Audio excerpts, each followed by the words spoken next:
Welcome to another edition of Real Sports Live, Southwest, realsportslive.com.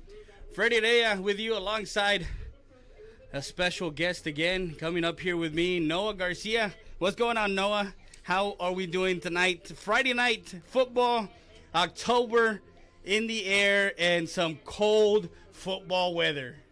Yeah, I'm real excited, Freddie. It's mid-season form. It's October already. The weather's starting to kick in, and it's going to be a good Friday night. It's going to be an exciting one, and I'm all for it. Yeah, and of course we have the Laredo Nixon Mustangs who traveled down to Eagle Pass tonight as they are coming in 0-2. Eagle Pass coming in 1-1. Last week, Alexander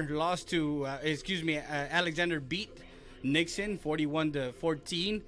In that one, we had some injuries that we'll report on a little later. But for Eagle Pass, they took care of LBJ, and that was our Thursday night game of the week. We'll be back with more after this. You're watching Real Sports Live, Southwest.com.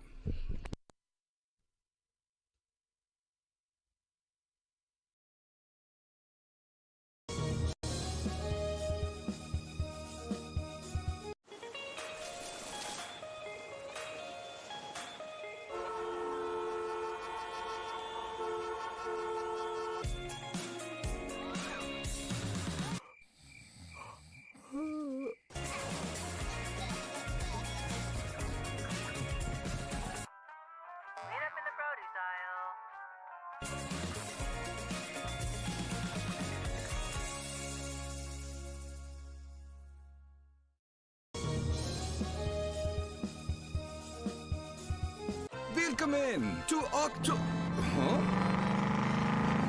Welcome to Hacienda Ford's Trucktoberfest. Trucktoberfest is the biggest sale of the year on new trucks and SUVs at Hacienda Ford. Now, no matter what options you want, it's at Hacienda Ford. Right now, get a 2019 Ford Expedition for 0% interest for 72 months plus $2,000 bonus cash. Trucktoberfest means Hacienda has it.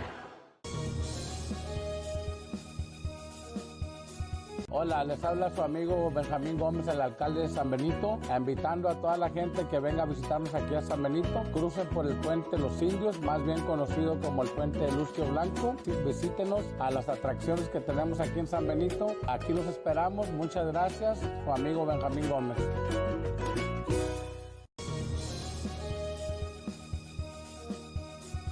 Welcome to October. Welcome to Hacienda Ford's Trucktoberfest. Trucktoberfest is the biggest sale of the year on Ford pickup trucks at Hacienda Ford. Now, no matter what options you want, it's at Hacienda Ford. Right now, get a 2019 Ford Ranger for 0% interest for 60 months plus $2,500 bonus cash. Trucktoberfest means Hacienda has it.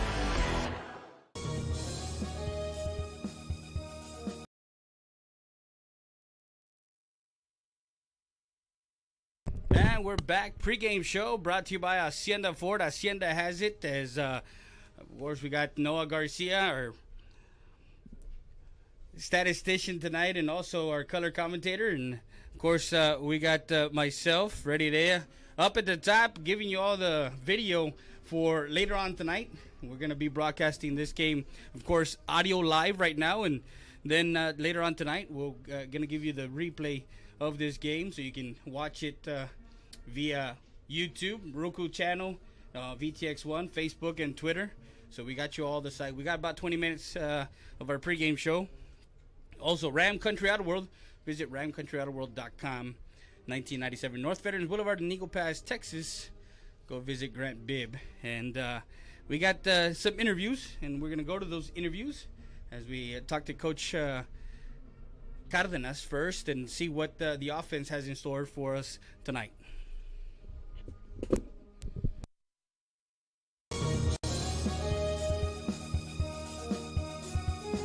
Real Sports Live Southwest, Freddie Rea with Coach Cardenas, the offensive coordinator for the Eagle Pass Eagles. Coach, you started slow against LBJ, 13-10 at the half. You guys opened it up. Looked well in the second half with TJ Maris at the running back position. Caballero, also another workhorse where you guys did not see too much of him in the game. But what can you tell me about LBJ, and then of course this week Nixon here at home? Well, first of all, Fred, thank you very much for giving us this opportunity to talk about or can showcase the the good kids that we have here at Eagle Pass High School. Thank you to you and Real Sports Live for taking the opportunity to showcase the kids that we have again. Against LBJ, I think, as you know, we started a bit slow, even a little bit sloppy, in the first half. Came out a little bit flat. Maybe it was a Thursday game, whatever the case may be, inexcusable, and we noted that to the kids in halftime. It's all about execution at that point. It's not even about what plays working, what not's working. It's just a matter of playing with heart, playing with fortitude, and then we turned it around the second half. And the bright spot, there's a lot of good bright spots. Carlos Santos, caught 7-8 passes for 50, 60 yards. Dakota made a lot of catches. The offensive line was blocking, but I think the one that also stands out is TJ Mott as a freshman. We went in there and filled in real good on Thursday. That we looked at that outside speed that he has and capable of the dominance that he's capable of doing. So, and he's got a real good mentor with Coach Jimenez that's taking him under his wing and, and leading him step by step and, for him to get comfortable in the concepts that we're trying to do offensively. So again, overall second half turned it around, did a much better job, and we're very happy and content with the effort that our kids put in, of course, coming out with the 36-10 win, which is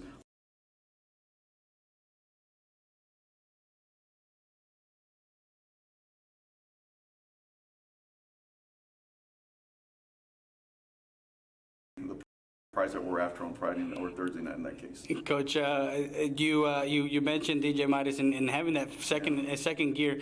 You've been lucky in the past 2 years to have sensational freshmen. A year ago, Jose Hernandez. This year, you got TJ Midas. But you also have a number 21 in Saul Perales, who comes in sometimes too to fill in at the running back position. How and you mentioned Coach Jimenez and the mentorship that he has in the running backs. He has a slew of running backs that he can put in at any given day. He does, and of course one of the things we preach and we say, of course, one thing is to preach and say it, and actually the other thing is doing it. We try to be a physical offense. We don't try to be a finessey type of offense, and that's just something, that mental toughness that we want to impart in the kids. And all our coaches do a fantastic job, but you got to do a little bit better with the freshmen, incoming freshmen. And the first thing they notice is the speed, the difference in the speed. Whereas in junior high, you give them a jet or an outside run, and they'll score 7, 8, 9 touchdowns. All of a sudden, you give them that run in varsity, it's not as open as it was in 8th grade. So that mental, breaking them down and make sure that they understand that component, that very important component of the speed in the varsity game. But again, I think all our coaches, from Coach Jimenez, Coach Venegas with the quarterbacks, Coach Mata with the receivers, Coach Navejas with the offensive line, and of course Coach Garcia that also helps out with the receivers. They do a real good job in spotting our kids, and a lot of the tribute that's goes to them because of the good job that they're doing. And again, looking forward to Nixon. My respect to Coach Tommy Ramirez and Coach Villalon. I mean, that's one of those programs I absolutely love, just because they're very humble, very low key, and just the way that team prepares itself and the class that they show on the field year in and year out. My respect to them, and that's exactly how we prepare. We know that Nixon is a high caliber team, and we tell our kids that their record right now in district might not indicate that. They're going through some injuries, just like some of their teams are, but that doesn't indicate the level of preparedness that they're going to come in on Friday night. So all week for us has been trying as best as we can to prepare the kids for the physical nature that Nixon's going to bring to us on Friday. And again, if we're able to, like everything else, eliminate penalties, hold on to the football, not cause any dumb turnovers, and execute the way we're able to, we should be good on Friday night. Looking forward to going 2-0, and of course, this is the heart of our schedule coming up the next 3 weeks, and we're taking this week against Nixon, and we'll look ahead next week and prepare for the next opponents that are coming our way. That's Coach Cardenas. You're watching Real Sports Live Southwest.com.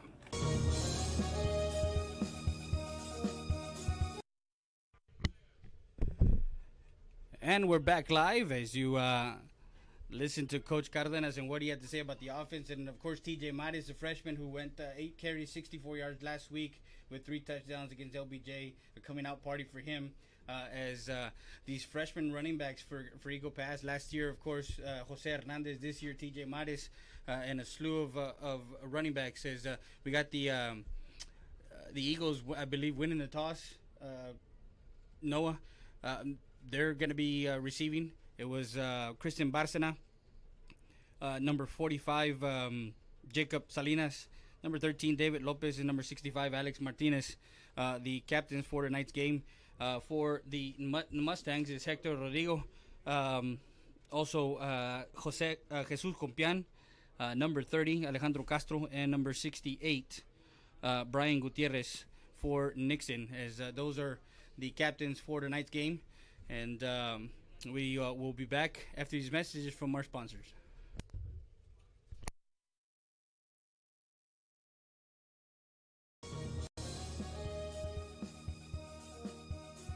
Valdez Tire Record Service, located at 522 North Pierce Street in Eagle Pass, Texas. With 24-hour roadside service, commercial tow, automotive repair shop, call us today at 830-757-3102. Valdez Tire Record Service wishes the Eagle Pass Eagles and the CC Win Mavericks a successful team season.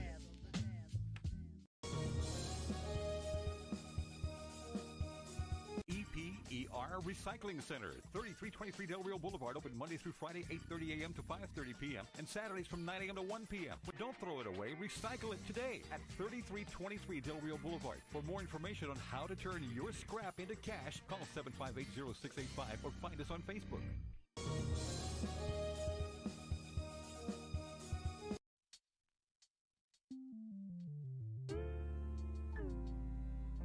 Hello, Eagle Pass and surrounding areas. My name is Grant Beer. I'm the general manager of Ram Country Auto World. We have the largest selection of pre-owned inventory. Come by and see us at 1997 Veterans Boulevard, where we make sure our customers are number one.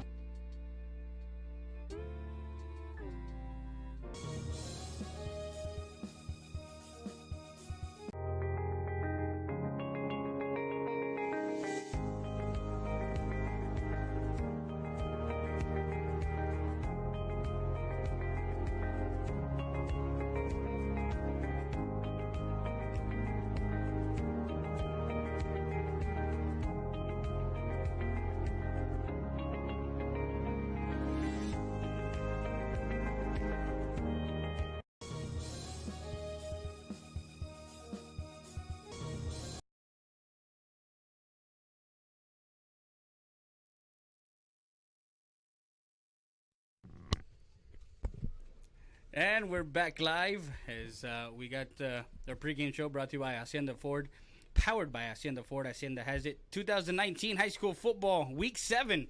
As Noah mentioned, it is midweek. It is actually mid-season in the district season, week 3, week 7 total.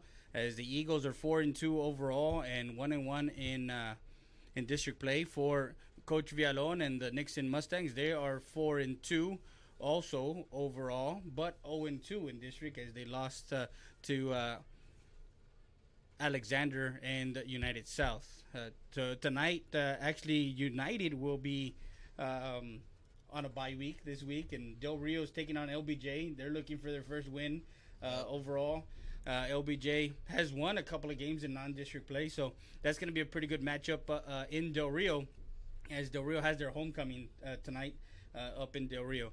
At the Walter Lieberman Ram Stadium. And then Alexander and United South tonight. Benavides looking to, he's already rushed for over 1,000 yards this season, and he had won six touchdown games. So that gentleman is looking to pad his stats tonight against Alexander, and that's a tough Alexander team. So. Yeah, you're right, Freddie. It is very tough. Plus, the district that these guys are in is very tough. You have Alexander, you got United, and you got United South, upcoming big dogs. So it's going to be a real big mid-season factor tonight and the rest coming weeks up ahead, because it's going to be who's going to take it for the district title. Yeah, well, we'll be back with more after this. You're watching Rural Sports Live, Southwest.com.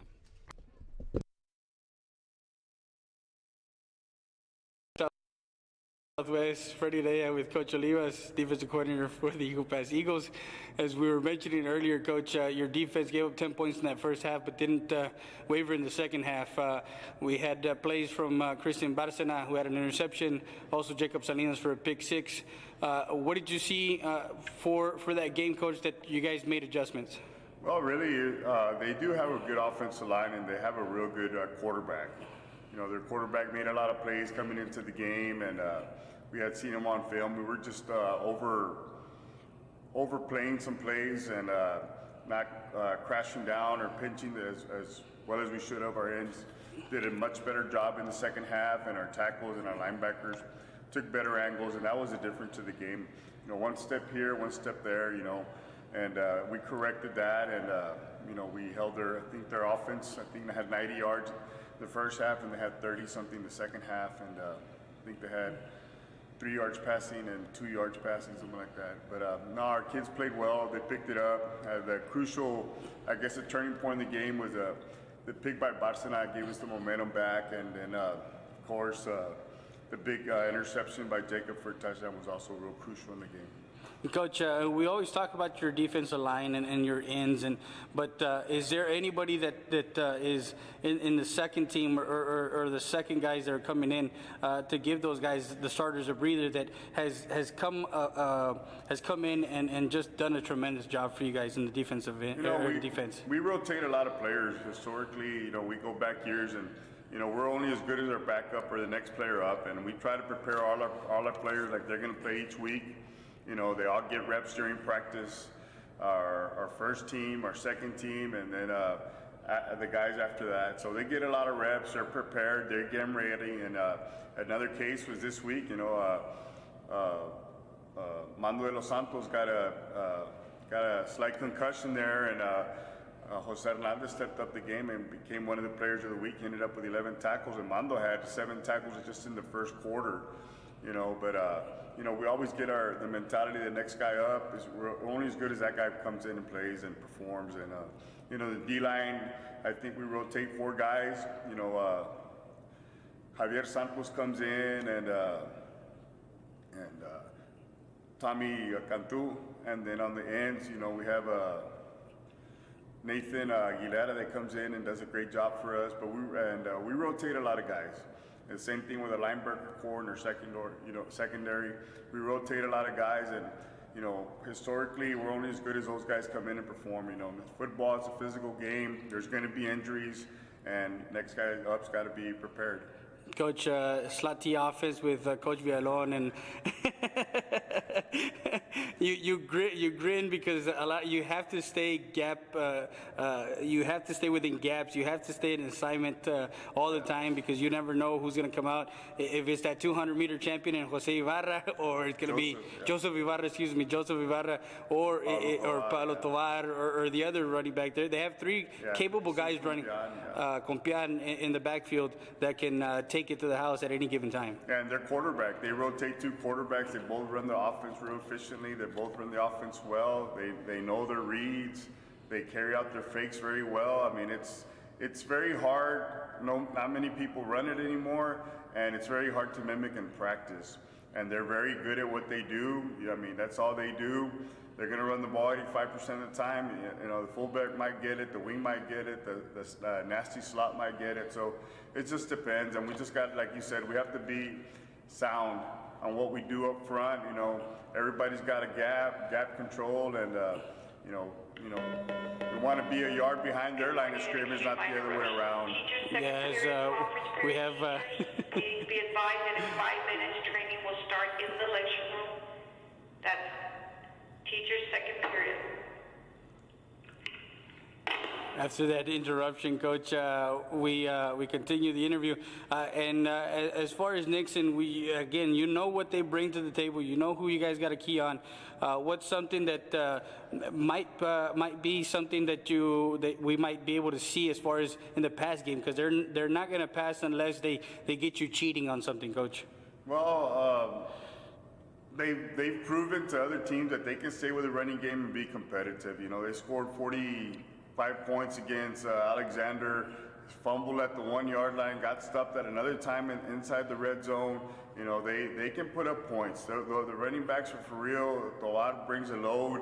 He's hard to tackle. He's fast. He's strong. And Joseph is faster, quicker, got great vision, and so does Compian. Compian is probably the 3rd back there, but he gets his yards. He does all the dirty work, and when it's time when they count on him, he comes through. But you know, ultimately we have to, you know, bring it to them, put pressure on them, stay in our gaps, and you know, tackle very well. That's Coach Olivas, your defensive coordinator for the Eagle Pass Eagles. You're watching Real Sports Live, Southwest.com.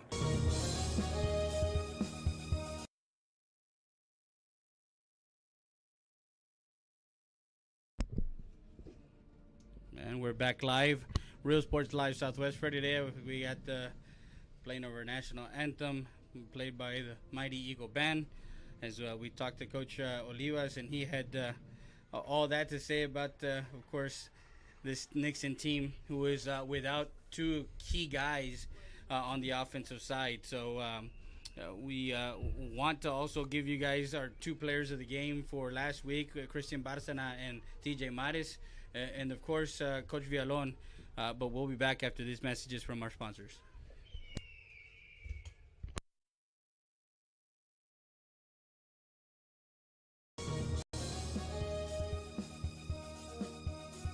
Capital Insurance Services has been in services since 1965. We are an independent agency representing Progressive, Travelers, Allstate, and Mexico Insurance. Our office hours are Monday through Friday, 8 to 5 p.m. Owned and operated by Clarissa Rivera and her friendly staff, Amanda Garza and Ivana Salinas.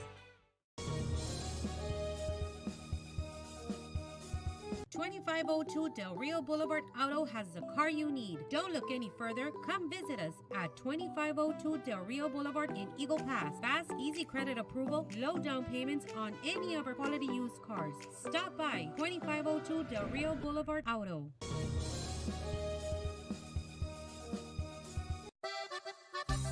Sarita's Tortilla Factory, with 3 great locations to serve you in Maverick County. Come try our delicious barbacoa with the tortillas. Si son Saritas, ni me las calientes. Also, you can get our tortillas in Laredo, Texas at your local supermarket. That's Sarita's Tortilla Factory.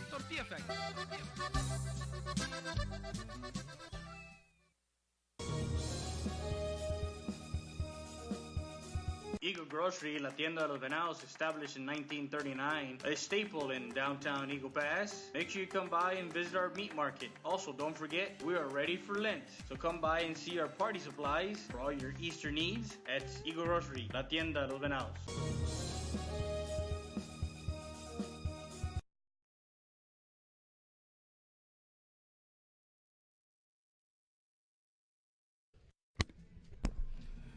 And we're back live as the Eagles will kick off, and David Lopez will be kicking off. And we got some news and notes here as far as for the Nixon Mustangs. They're without the services of Joseph Ibarra, number 12, the running back, who had an injury last week against Alexander, and also out today is Pablo Tovar. So you got two guys that, of course, are not in the game that make a difference in the ball game.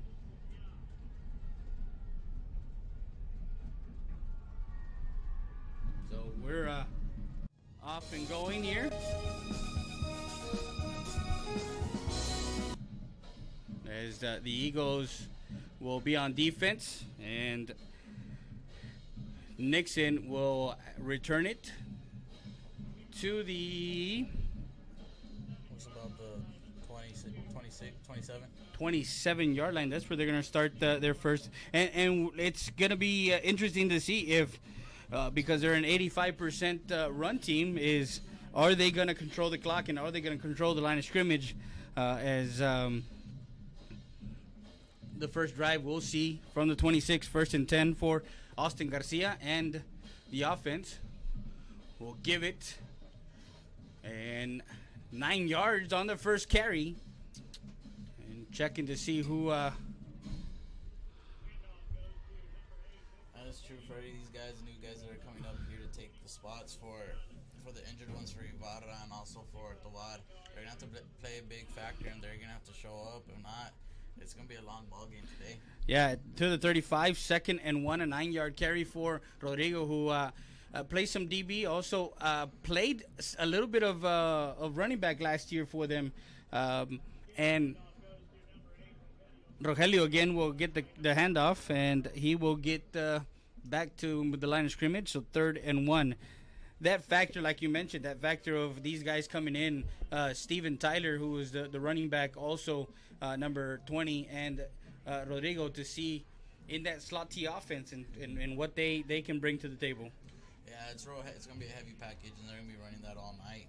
And it's just going to be who's going to be able to be the guy to pick up the slack on the running game at this point. If they both can share it, that's going to be even a great deal for them. But one guy's going to have to step up tonight.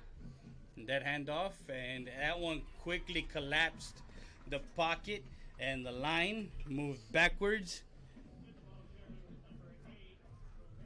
And Rogelio gets 3 straight, and that one will be pushed back to actually no gain, 4th and 1. So it's going to be a key there on a 4th and 1 to see if they're not going to punt, but field position here for Nixon. Looks like they're going to go for it, Freddie. And a misdirection. The ball is a fumble. Loose. He's going to pick it up, but there's a flag.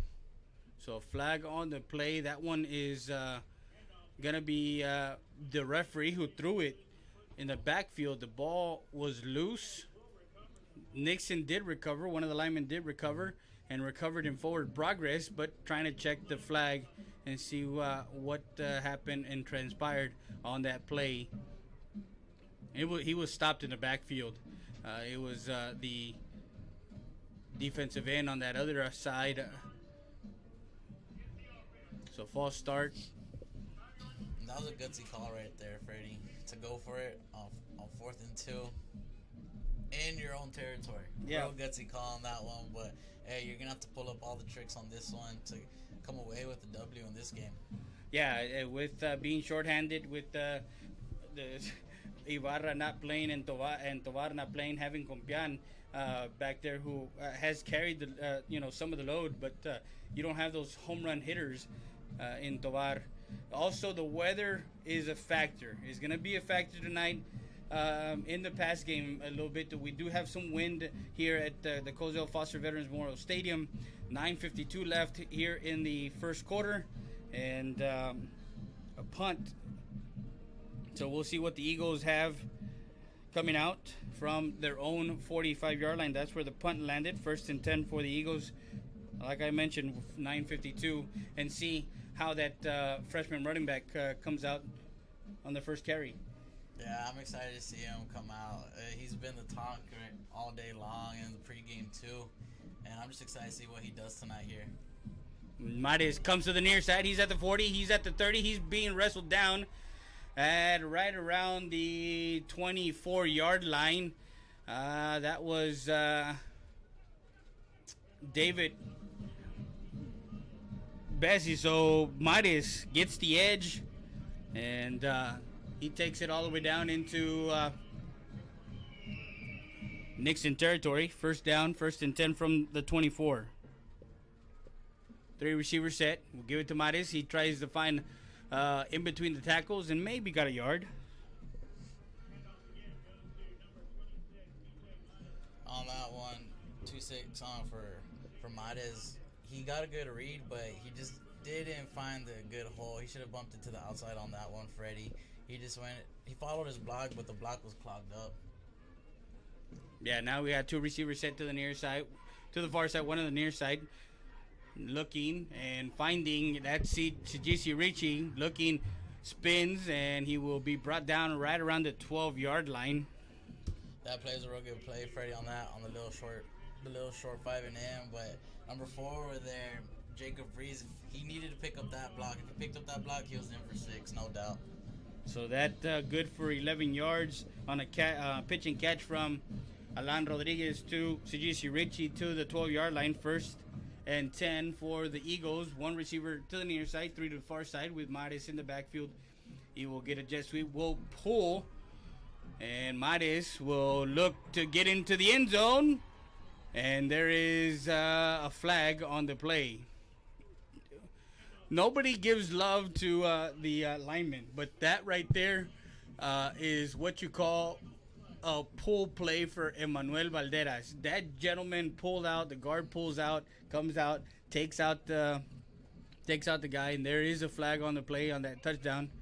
There was a hold on the offense, so scratch the touchdown with 8:34 left, and they will bring them back 10 yards to the.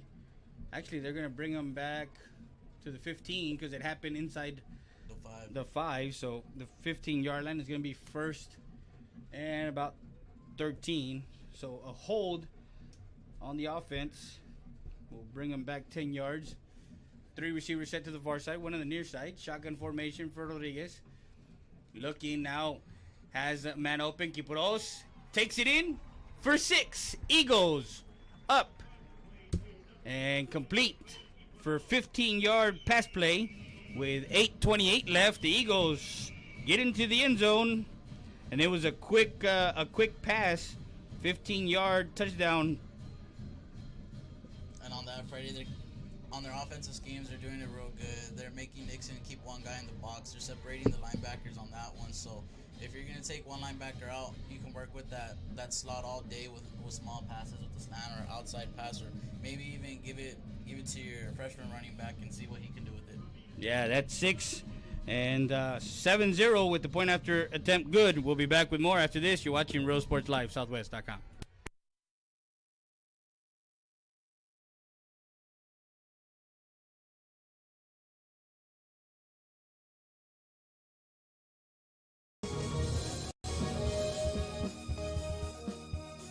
Buenas tardes, aquí apoyando a los equipos de los Mavericks y los Eagles para que este año les vaya bien y siempre los estaremos apoyando y especialmente aquí a mi hijo David López, es mi nieto, le deseamos lo mejor. Come visit Lulu's at 2955 El Indio Highway for some great Mexican food. Donde la comida se hace con amor.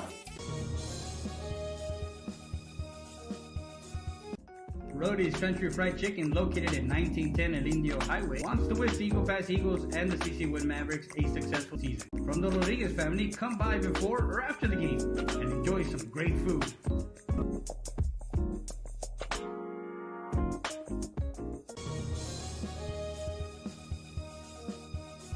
StadiR does its testing and evaluations quickly without the delays of a traditional emergency room.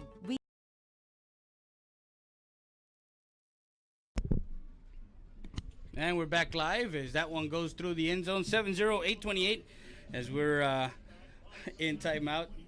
Noah mentioned TJ Maris. Of course, Maris is a quick he's a quick guy. He's quick around the corner. If he gets that edge, he will take it for 6. We saw it last week against LBJ. He got that edge. 41 yards later, he was in the end zone. So we'll see on Nixon's second possession from their own 25-yard line, 1st and 10 for the Mustangs.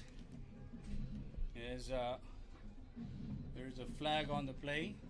It's just a different feel of a Nixon team without their 2 guys.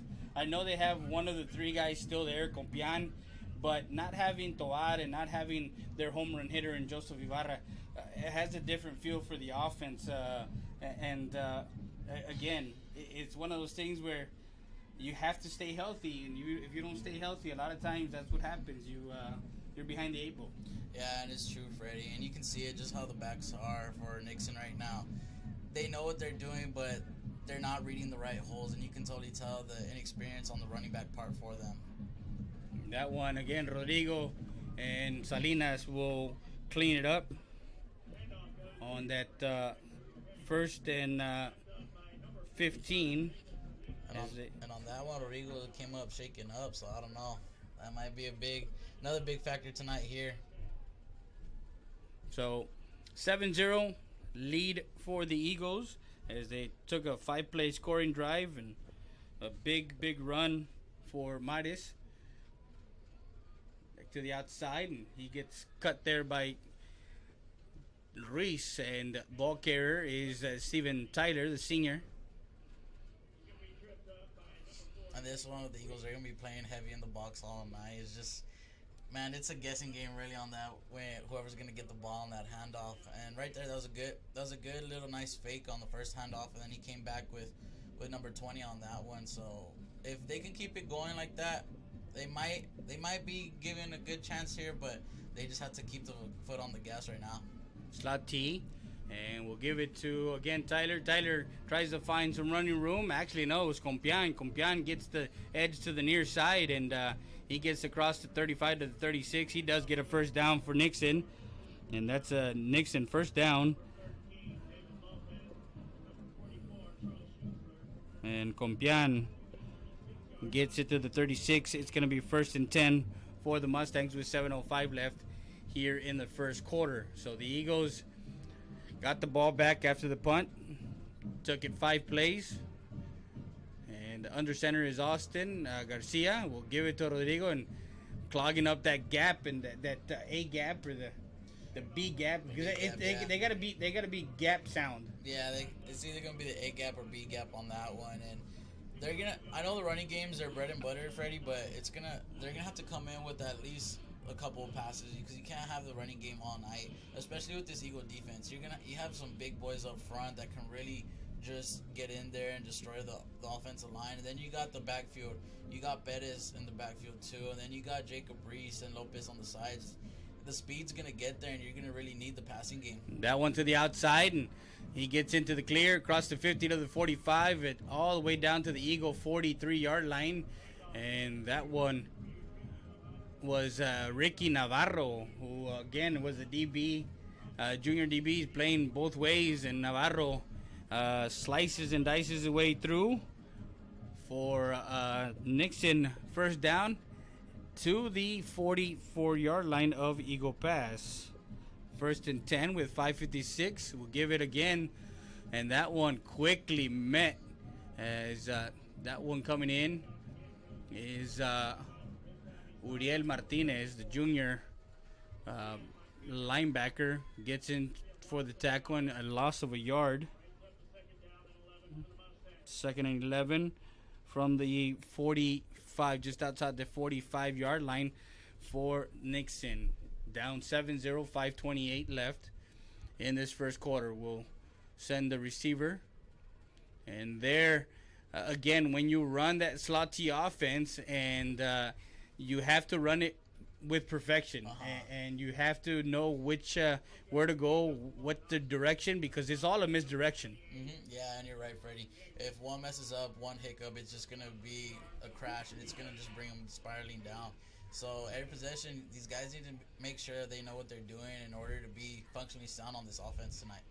As that one, Austin Garcia gets it to the 42-yard line, out to the outside. And that one, the ball carrier, will be trying to see who that ball carrier was, out to the outside. Not sure if they have that number out there.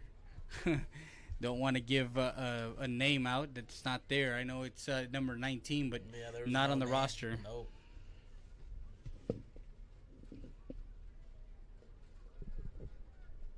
So now we have a 4th and 4 for the Mustangs. Give it to Compian to the near side, and he gets out of bounds, hit out of bounds. Compian will get it to about the 32. Yeah, but there's going to be a holding on that one. One of the linemen was just trying to hold the block, but he finally gave up and held on to him and got the holding call.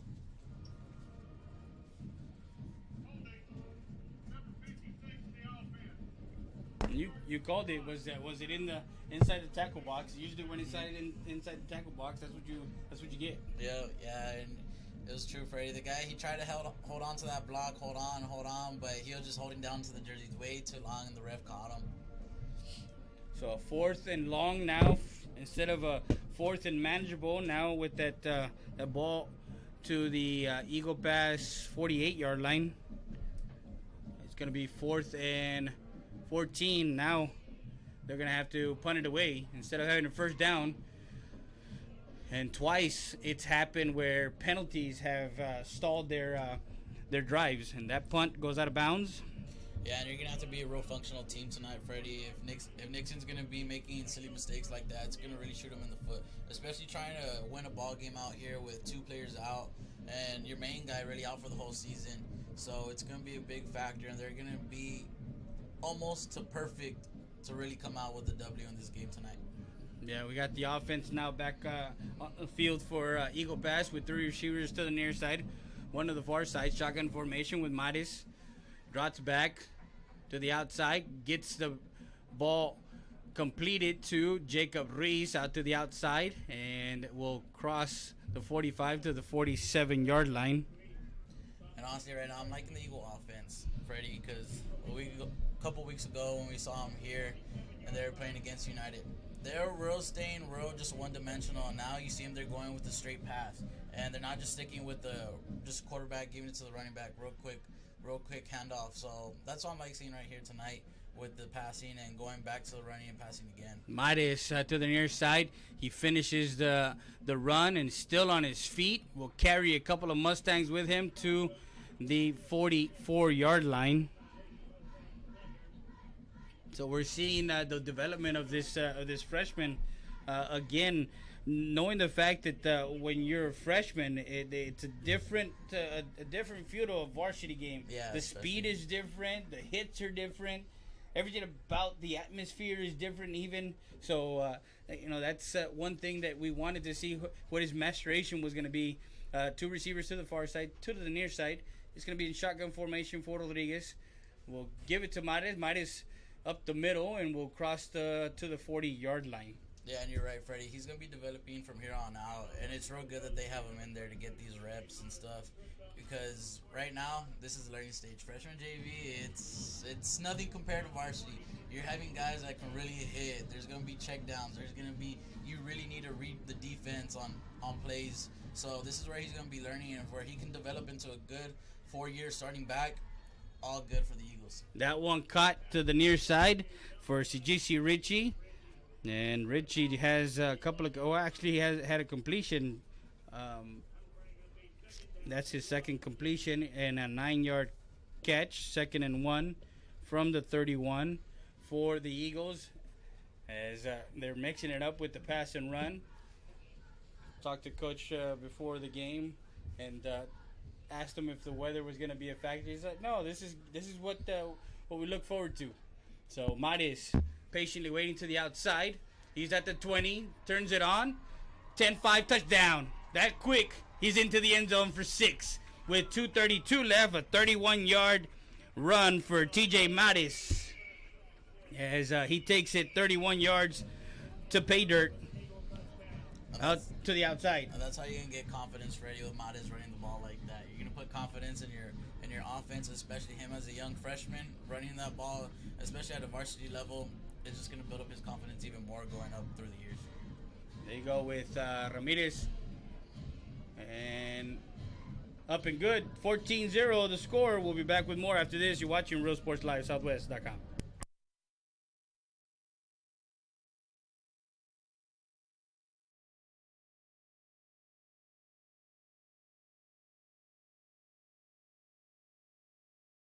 Full services of a standard ER department, including CT scan, bedside emergency ultrasound, x-rays, and a full clinical laboratory, with a focus on getting you taken care of without long wait times. Stat Emergency Center is here to offer emergency services any day of the week and around the clock. Get the care you deserve. Get treated, not seated.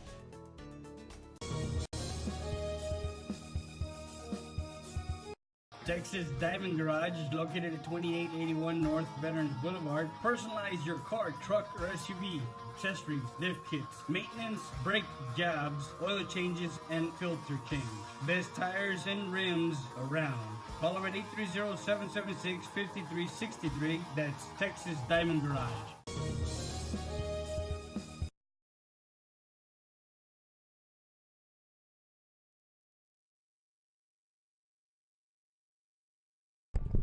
And we're back. 14-0 is the score, as the ball will go through the end zone. Back deep was Andres Baptista and Compian for the... There's going to be a flag, so right here, near side and far side. The near side and the far side. We're going to have a flag, as we're waiting to see what...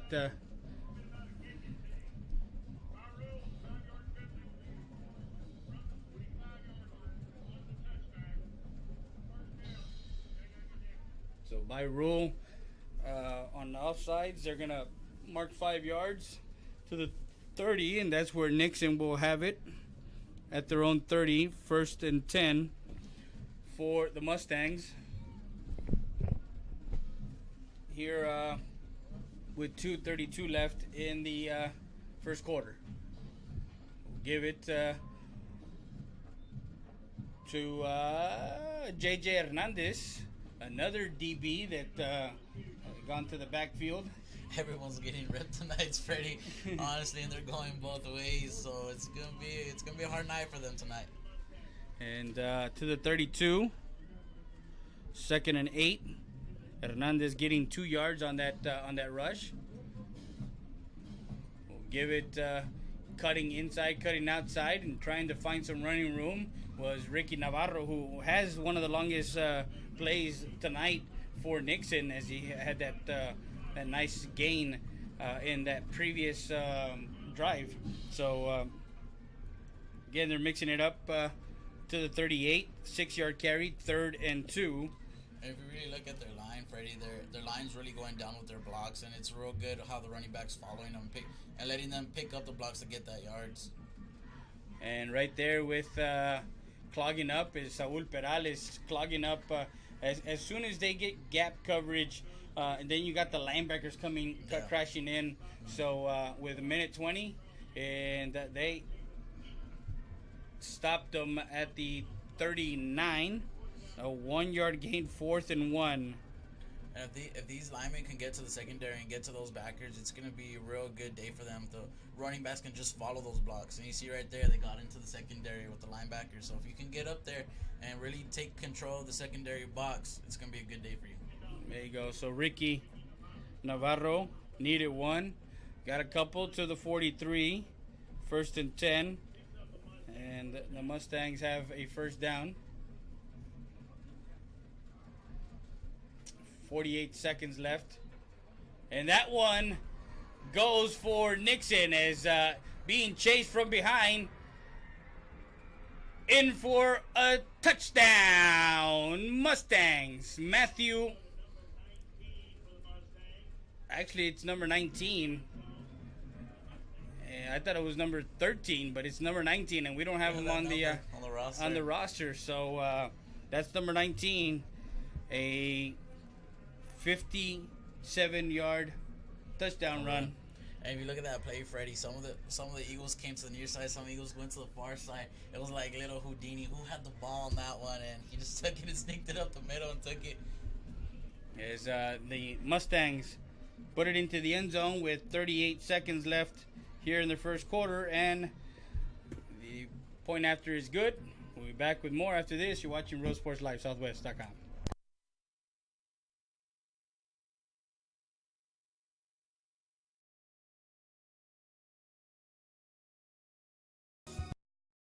Stat Emergency Center is here to offer emergency services any day of the week and around the clock. We know that our patients deserve better than the typical cramped waiting areas and long lines. Get the care you deserve. Get treated, not seated.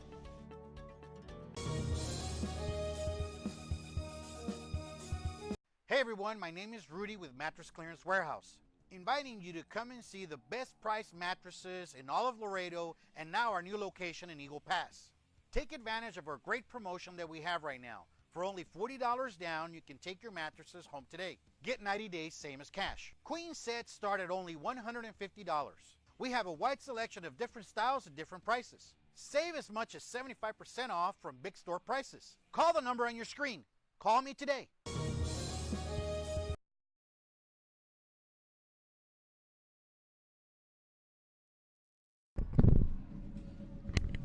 And we're back live as that ball falls in, almost picked up. Actually, the ball is still out, and they're going to say that the ball was down as the referee comes out at the 20-yard line. Very emphatically comes out and says it was down already. As that one was, it was a short kick, and that ball fell about the 20, took a bounce, and the Mustangs were trying to get on it. So 14-6 is the score from 14-7, excuse me, from Cozell Foster Veterans Memorial Stadium, as the Eagles are up by 7 as we await the first play from the 20. We'll give to Mares to the near side, makes a move, And there is a flag on the play. He's I think out it's to gonna the be that 40. block on number 11 I think on Richie on that one. It was a side block, and I think he had his back turned, so it's more likely gonna be a block in the back, or maybe even a holding call. Who knows? But I don't think there was a holding though. So we await. Yeah. Eagle pass at their own 20. Yeah, and it's gonna be a block in the back on Richie on that one. The DB had his back turned a little bit, and I guess it was turned enough to get the call, so yeah, that's going to hurt him a little bit. Yeah, because that one was a nice carry, a 20-yard carry for Mares over to the 40-yard line, and they're going to step it back 10 yards to the 10-yard line. So an offensive penalty, 1st and 20 for the Eagles with 26 seconds left here in the first quarter, up by 7. And 2 receivers to the near side, 2 to the far side. Shotgun formation for Alan Rodriguez will send Mares, and he will fall forward for a yard to the 11-yard line. So 2nd and 19. On that one, he had TJ wide open. He just needed to do another check down on that one, because TJ was open. The receivers took the DBs with them, and that could have been a first down right there if he would have given it to TJ. So they're going to let the clock run out. We'll be back with more after this. You're watching Real Sports Live, Southwest.com.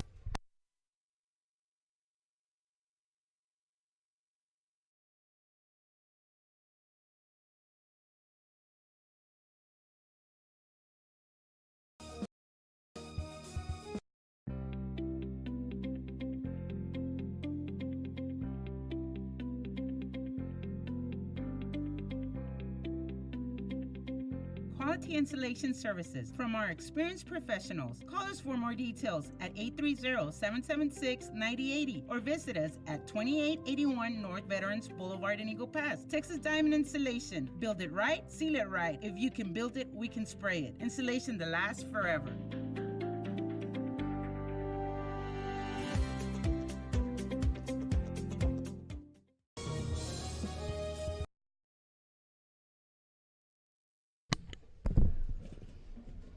And we're back live, 14-7 as we start the second quarter, 2nd and 19 from the 11.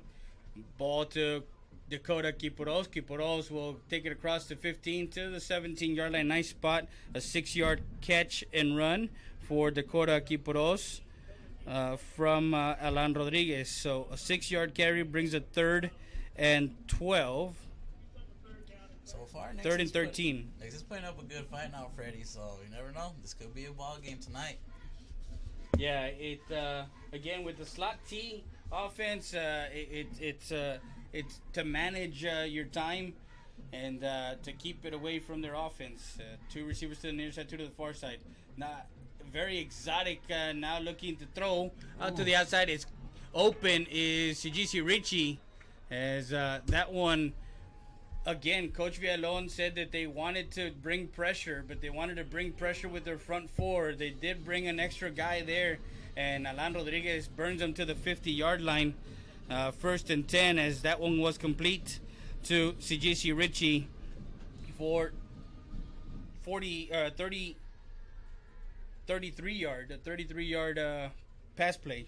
Yeah, on that one, it just looked like it was broken coverage. The DB went with another man in the safety team and looked down to see if there's another man going deep, and that was just a broken play coverage. That one open to Reese. Reese will be hit out of bounds at the 29-yard line. So another pass play. So Jacob Reese to the 29. It's going to be a 1st and 10. That's a nice 11-yard pickup. 21-yard pickup, sorry, excuse me. Check that. 21-yard pickup. And so 14-7 with 10:43. We're in the second quarter of play from Cozell Foster Veterans Memorial Stadium.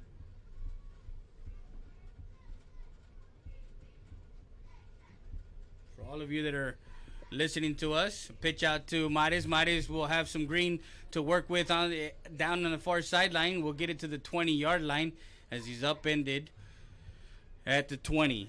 So a 9-yard carry for Mares. As you look at him, you look at him on film and you think, okay, is he really fast? But you look at him in person, he's fast. Yeah, he is fast. And also, you look at his statue, he's not that big of a running back. He's not that big. He's not bulky or anything. He's just your slim, normal, I guess, running back. The one you're going to see on a normal day basis, but the speed, man. The speed makes up for it, and he's not afraid to take the hits.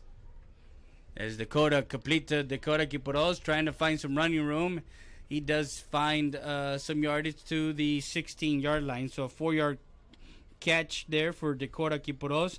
That slot is open. That slot receiver on the 4-receiver set. The inside guy has been open for those quick passes tonight with 9:50 left. Yeah, and he's going to be open all night because, like you said, they want to bring in pressure. So you're really going to have to give up. You're going to give up either yards or you're going to give up the pressure. So you're really just iffy. It's a 50-50 thing on that. There's 2 receivers to the far side, 2 to the near side. Shotgun formation. Kiporos in motion. Drops back, looking, surveying. Now finds somebody open on the far sideline. Gets it inside the 15 to the 14-yard line. Looking at that's Carlos Santos. And honestly, right now, Freddie, I think their deal should be is I would give up the pressure. Try and work, stay on them all night long because you can't be giving away easy plays like that. If you're going to be giving away easy plays, they're going to take advantage of it, especially with this type of offense, especially with the arm for this guy for the Eagles, number 7. He's going to take advantage. He's going to have a picnic all day with you on that. And Rodriguez, who is 5 for 5 in this drive, has 2 receivers to the near side, 2 to the far side. Is the right hash. Will send Mares in motion. Had somebody in his face. Now he rolls out and tucks it in, and he will be out of bounds at the 1-yard line. And Rodriguez, who you just mentioned, he really saw the guy come in free, and he just did a swim move and did a turn and took it all the way down to the 1-yard line for a 13-yard first and goal. 13-yard carry there for Rodriguez. 2 receivers stacked to the far side. We'll give it to Mares. Mares will punch it in, I believe. And they're going to call him down at the half-yard line. He's going to be stopped short there. Actually, there's... actually, no. There was a flag, and it is a touchdown. Oh, okay. Finally called it a touchdown, but Mares did go in from 1 yard out for his second touchdown of the night. And with 8:36 left here in the second quarter, the Eagles put 6 more points on the board, 20-7, as it was the Mares and Alan Rodriguez show. Is Alan through the air and Mares on the ground for the Eagles. Yeah, right there. It was a real good showing just on how Rodriguez can really pass the ball. He was showing the display of his arm on the run, sitting back in the pocket, and also for TJ Mares, his speed showed on that one too, Freddie. So overall, they're looking real on all cylinders tonight. As they put the extra point through the uprights, 21-7. We'll be back with more after this.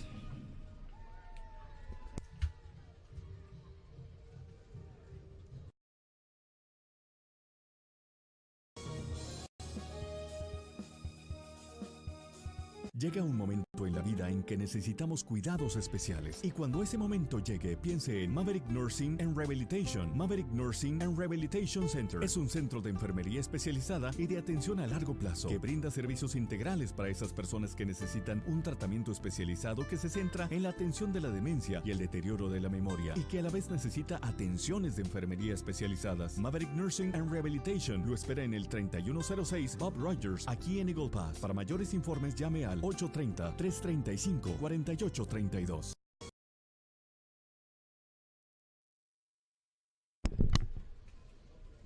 So we're back live. 21-7 is the score. There's a kickoff here. We'll be taking at about the 15-yard line. That's Compián. We'll find some running room in between all his blockers, and we'll take it out to the 34-yard line. And so far, Freddie, for Nixon, they're really going to step up on the offense. The line's doing good work, trying to get to the secondary level, but it's the running backs. The running backs are really going to have to take it up a notch here to stay in this ball game. There is a flag on the play.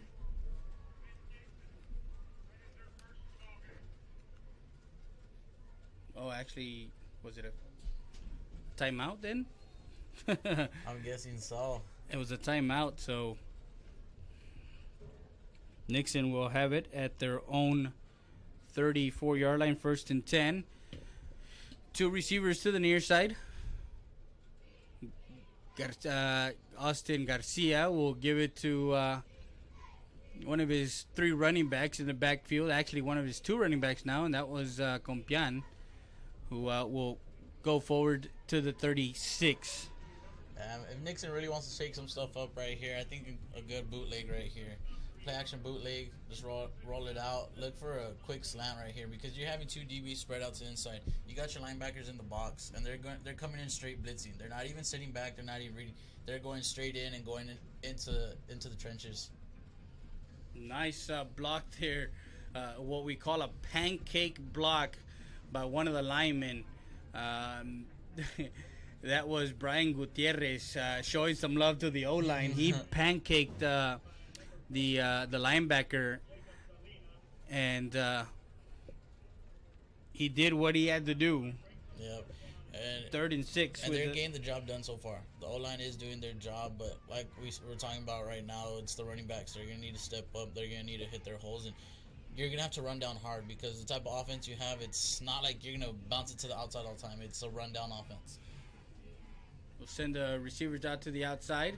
We'll bring Compian in motion. Garcia will look to throw, and he will be met. There's going to be a flag on that one. Big time on a face mask.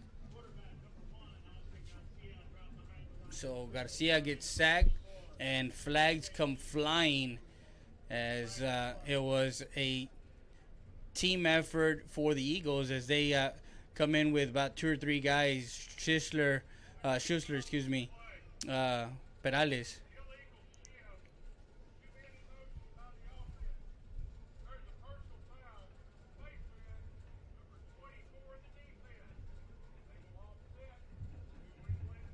So there's offsetting penalties, and that really hurt Nixon. If you could have get the face mask on that one, that would have given you an automatic first, new fresh set of downs. So it's the simple mistakes that are going to shoot you in the foot. So the ball with the penalties offsetting, they're going to put the ball back on the 37-yard line, and it's going to be a replay of 3rd down, 3rd and 6 for Nixon with 7 minutes left here in the second quarter. We'll give it to the running back in a nice play in the backfield. Is that one? And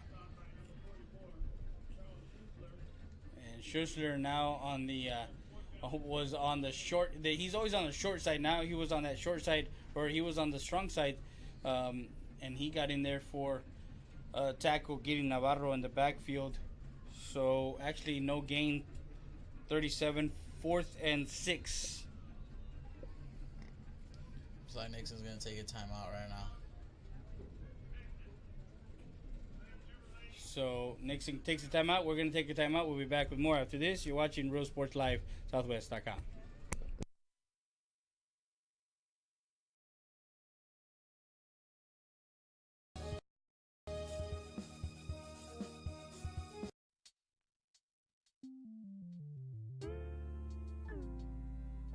Hello, Eagle Pass and surrounding areas. My name is Grant Beer. I'm the general manager of Ram Country Auto World. We have the largest selection of pre-owned inventory. Come by and see us at 1997 Veterans Boulevard, where we make sure our customers are number one.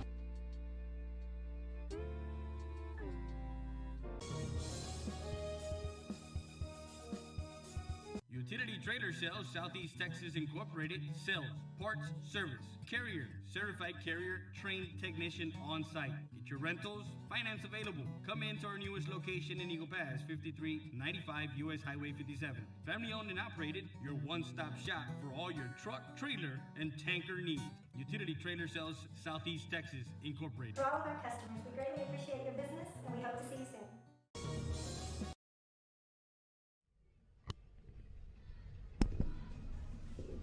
And a punt that They punted away, and Garcia was unable to get it off, and there was no receiver in the area, as the referee explains and what happened there in that play. And right now, everything's just going wrong for Nixon, Freddie. From the running game to now special teams, it looks like it's gonna be a long night right so far. So the Eagle Pass Eagles will have the ball. 1st and 10 from the 37-yard line.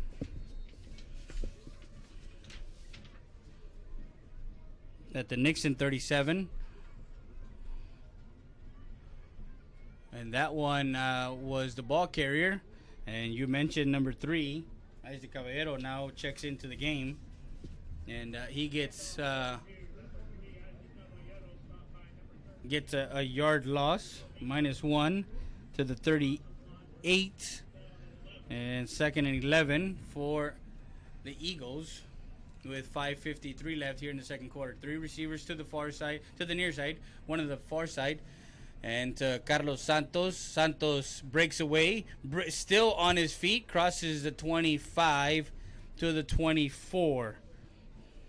Yeah, right now so far the offense is looking like they're on all cylinders, Freddie, and it looks like nothing's gonna really stop them tonight. And I'm kind of glad they took out TJ right now. You're up by a good lead so far. You have control of the ball game. Let other guys get in their reps, get in their game time, because you don't want something to happen where you're going to need these guys for the whole season. Yeah, exactly. You want to have some fresh guys coming in and out. It is a 21-7 lead. You're in the second quarter with 5:22 left, and you bring in some other guys to get some reps, like as you mentioned. 3 receivers to the far side, 1 on the near side. Shotgun Rodriguez will hand it off to, actually no, thought he had handed off to Caballero, but in the RPO, the run pass option, you never know what's going to happen. He took it out and got it complete to Santos on the far side and down to the 17 yard line, I believe. 2nd and 2 was an 8-yard pass play there. To the 12. Actually, to the 16, sorry. And he pulled it out again with the RPO. And Santos to the far side will take it all the way down to just inside the 5 and the 3-yard line. That number 5 Santos, he looks like a real steady, strong little one, and he just pushes forward. He doesn't give up. He takes one hit, bounces off, and takes another, and still bounces off. He's a little hard-nosed runner, and that's what's good about him. He will have 2 receivers to the far side, to the near side, shotgun formation with Caballero on his left side. Pitch out. Caballero will make the first man miss, but there is enough Mustangs out to the outside, and bring him down is Sebastian Moreno. So it was a 1st and goal at the 3, and they lose some yardage to the 7. So it's going to be 2nd and go from the 7, and a timeout is called. We'll be back with more after this. You're watching Real Sports Live, Southwest.com.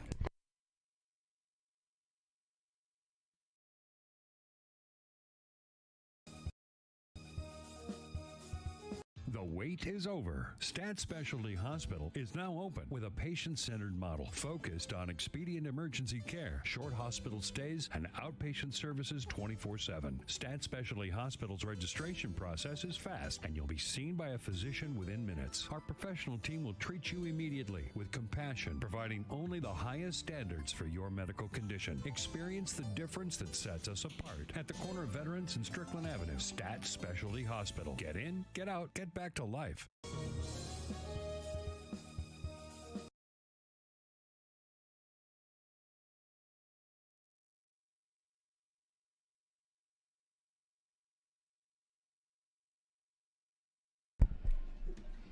And we're back live as the Eagles have it at their own 7-yard line for a 2nd and goal.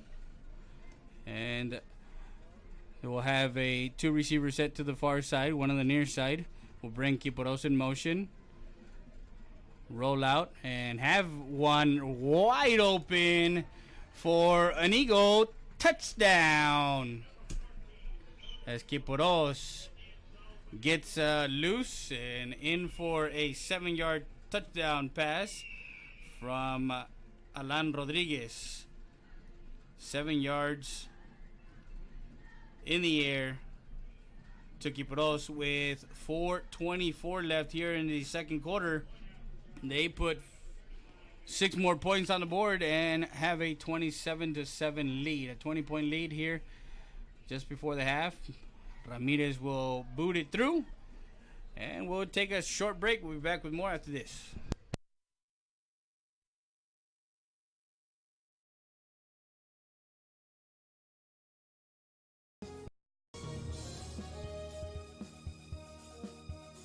Llega un momento en la vida en que necesitamos cuidados especiales. Y cuando ese momento llegue, piense en Maverick Nursing and Rehabilitation. Maverick Nursing and Rehabilitation Center es un centro de enfermería especializada y de atención a largo plazo que brinda servicios integrales para esas personas que necesitan un tratamiento especializado que se centra en la atención de la demencia y el deterioro de la memoria y que a la vez necesita atenciones de enfermería especializadas. Maverick Nursing and Rehabilitation lo espera en el 3106 Bob Rogers, aquí en Eagle Pass. Para mayores informes llame al 830-335-4832.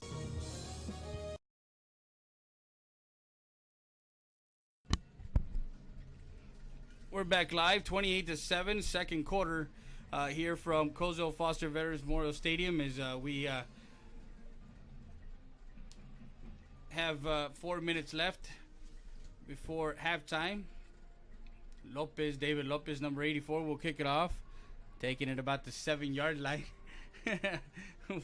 We got David Lopez, Knickerbocker Heredia Knickerbocker Heredia Salinas as that they can only hear your voice but not see your face. Oh yeah, thank God, right? Thank God they can't see me, but guess what? They know me.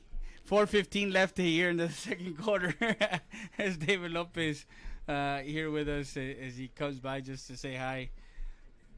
Some of our fans, make sure you guys share the link. Share us on Facebook, Twitter, and on YouTube as the Nixon has it at their own 20-yard line. And breaking off is Compián at the 40. Will actually almost step out of bounds, and he kept his balance all the way down to the Eagle 44-yard line. Jesus Compián all the way down to the Eagle 44-yard line. Broke off.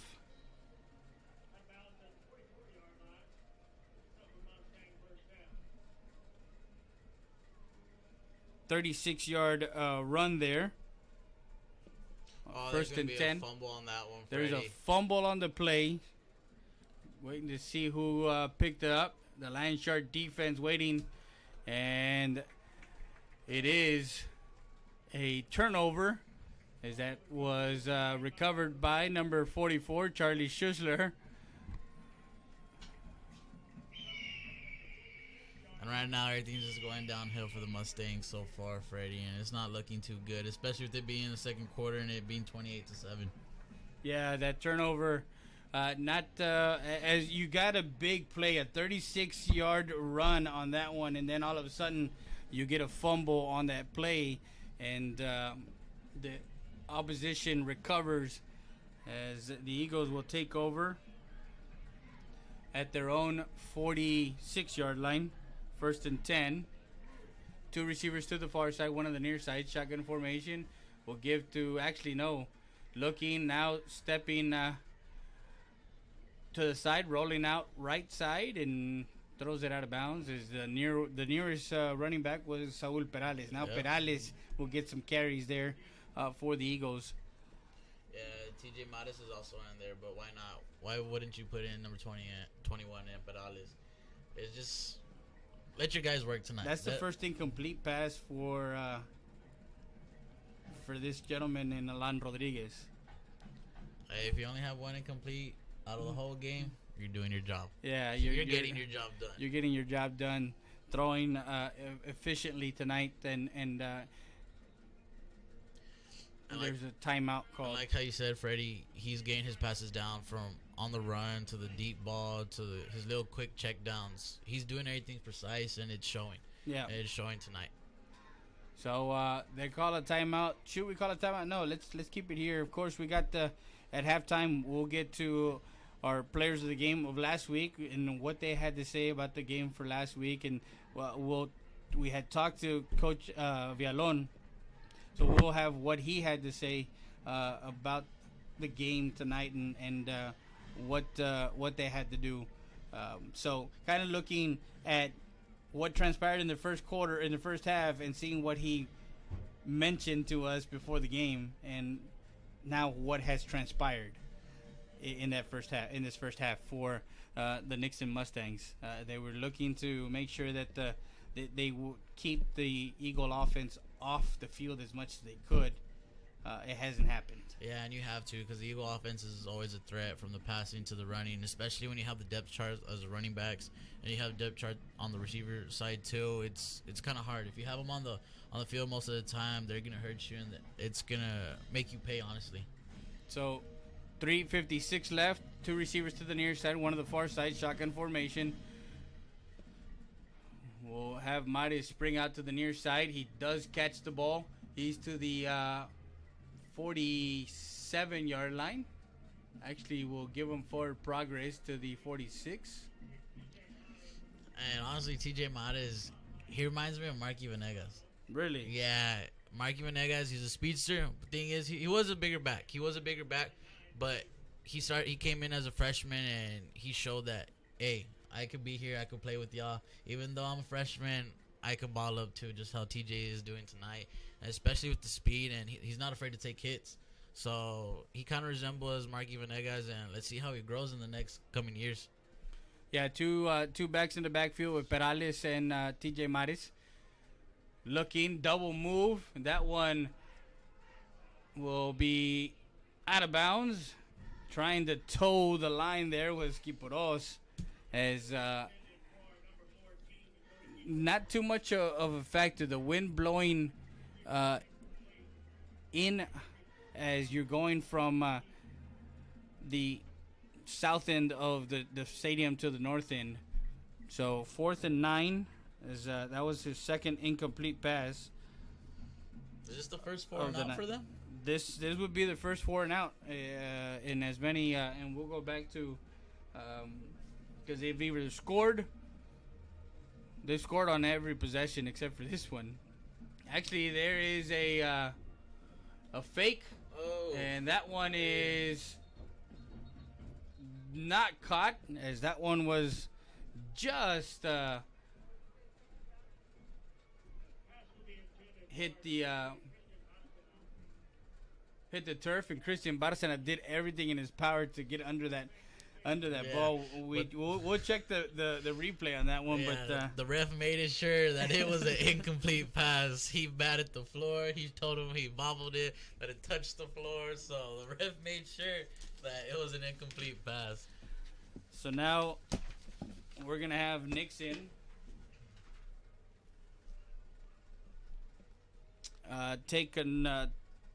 take the ball at the Eagle Pass 47-yard line, 1st and 10 for the Nixon offense. 3:36 left before the half. And honestly, right now, if you're Nixon, you're just trying to get into the end zone. You're trying to not let this game get out of hand. You're just going to need to stop the bleeding right now and get into the end zone to at least stay in this ball game. Garcia will try and throw, steps up in the pocket, now tucks it in, and is bottled up quickly, immediately by a host of Eagles. First one was Uriel Martinez, and then cleaning up is Jacob Salinas. On that one, I don't know. He had a receiver downfield. He had number 19 downfield on the far side, and I guess he was just under pressure on that one. He's like, no, I'm just going to tuck it and run and be safe, but he needs to really check down on his field, and I know he's not getting that much time, especially with the type of formation you're running on this offense. They're bringing the pressure. They're bringing guns blazing all night, so I guys he just don't have time on that one. So I guess that was the reason why he came in and just took it. Again, the other thing that like you're saying, you got nine guys in the box. I mean, it's gonna be full pressure all night. We'll We'll give to Compian. Compian following his blocks. He comes out of that one, and we'll get it to the 41-yard line. Yeah, like you're saying, Freddie, it makes it difficult. You're right, it makes it difficult, especially when you have a lot of guys in the box and they're coming in every play. And that one is just kind of hard to read, trying to look for a deep man. But I guess they're trying to make something happen here. Yeah, late in this second quarter, as we 2:15 before the half, Garcia under center. We'll give, I believe, to number 19. Yeah, that is number 19, who has the lone touchdown. He's the unknown man for tonight. Yeah, he's the unknown guy. The unknown football player. 4th and 1, a 3-yard carry to the 38. And steps away, almost breaks it off for a nice pickup for Hernandez, J.J. Hernandez. We'll get it all the way down to the Eagle 27-yard line. 1st and 10 for the Mustangs. And right now, so far, the offensive line, they're doing a pretty good job. They're making sure the gaps are open. They're pulling, and they're being real nice and neat. They're picking up the blocks they need to pick up. It's just the running backs. They're not following them sometimes, or they're hitting the quickest hole instead of trying to find the clear hole. So right now, the O-line's doing their job on getting the blocks and really just picking up the work for them. But the running backs are going to need to pick it up tonight also. 2nd and 8 on a 2-yard carry. We'll give it again to Hernandez. Hernandez will make his way through the O-line and through the defense of the Eagles, and we'll get it down inside the 20, inside the red zone to the 18-yard line. Yeah, he's trying to just drag and scratch out every inch that he can get for the first down. 3rd and 1, as there was a second and 8, a 7-yard carry. We'll give it again to Hernandez, and Hernandez will carry it. He's a junior. We'll carry it all the way to the 15, maybe inside the 15 to the 14-yard line. So 4-yard carry on a 3rd and 1 for Hernandez. 1st and 10 for the Mustangs with 32 seconds left in this first half. Yeah. You got any updates from Harlandale? So yet? far, it's still 0-0. 0-0? Yeah, nothing's happened yet. CC win and Harlandale, a big pivotal game in week 3 of 14-5A. As Coach Villaseñor, we had a talk with him on Thursday, our Thursday morning Gridiron Talk Show. Make sure you guys catch us at 10 a.m. as we talk X's and O's, and of course we talk football, and we talk about of course this week's games. We're going to be talking next week on Thursday and the following games, as we got some other big games next week. Next week, San Antonio Harlan will come into town. Yeah, that's the game everyone's waiting for. I'm waiting for it. Yeah, last year, CC Win went to up to San Antonio, Dub Ferris Stadium, and the defense came up big for the CC Win Mavericks, 7-3, as they had a defensive touchdown, and they held them. They held Cannon Williams and McDay, but Harlan is unbeaten right now. They're undefeated. Yeah, they're coming in with revenge. They, especially coming into our house, they're going to come. They're going to try and take that dub away from the Mavericks. Garcia looking to throw, and in his face is number 42, Andres Conde, with the sack.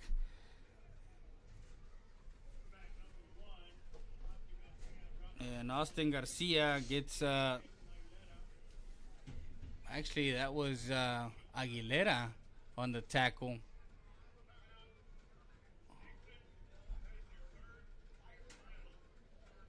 Nathan Aguilera, the sophomore, coming in, and I thought it was 42, but no, it's 48. And that one all the way to the 25-yard line, so a loss of 11 yards. 2nd and 20 with 23 seconds left. So you got some young guys on the D line for Eagle Pass that are doing some work tonight. Yeah. You know, when you get into week 3, you kind of know your identity too. You know what you're good at. You know what you need to do. As Coach Villaseñor also said, everybody knows their identity now with the power running, and with Ethan Johnston as Eagle Pass. The same thing. They know what they do on the offense. They know what they do on defense. What they're good at.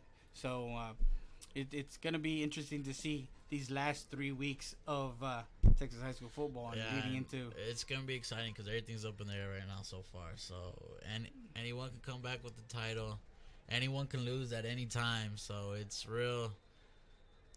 I'm anticipating to see what's gonna happen. Honestly. So false start will put them 5 yards back as they were in the red zone. Now they're at the 30. It's going to be a 2nd and 25. They started at the Eagle Pass 47-yard line. And again, that's what Coach Villalon had mentioned, these long drives. He doesn't mind these 14, 15, 16-play drives, only if they result in points. Yep. That one over the head of Garcia, he manages to get it in the air, and it is incomplete as it's dropped up the seam. And the Compián had it in his hands, and it falls incomplete. That would have been a 30-yard touchdown pass for the Mustangs, and it falls incomplete. 3rd and 25 with just 17 seconds left here in the first half. 28-7. We're gonna get to, of course, all the scoring drives, as we're going to tell you what happened at the half. Garcia would drop back and has Charlie Schussler breathing down his neck, and a sack by Charlie Schussler will move the Nixon Mustangs to the 40-yard line. A 10-yard it's going to be the next one. So it's that was the last play of the half as the Eagle Pass defense shuts the door on Nixon. We'll be back with more after this. You're watching Real Sports Live, Southwest.com.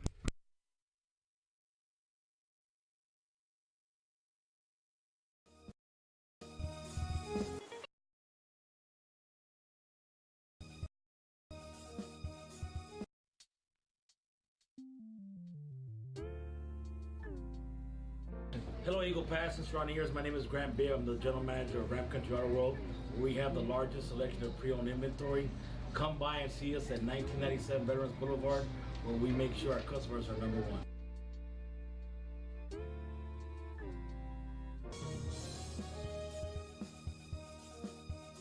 Utility Trailer Sales Southeast Texas Incorporated sells parts, service, carrier, certified carrier, trained technician on site. Get your rentals, finance available. Come into our newest location in Eagle Pass, 5395 US Highway 57. Family owned and operated, your one-stop shop for all your truck, trailer, and tanker needs. Utility Trailer Sales Southeast Texas Incorporated. To all of our customers, we greatly appreciate your business and we hope to see you soon. The wait is over. Stat Specialty Hospital is now open with a patient-centered model focused on expedient emergency care, short hospital stays, and outpatient services 24/7. Stat Specialty Hospital's registration process is fast, and you'll be seen by a physician within minutes. Our professional team will treat you immediately with compassion, providing only the highest standards for your medical condition. Experience the difference that sets us apart at the corner of Veterans and Strickland Avenue. Stat Specialty Hospital. Get in, get out, get back to life.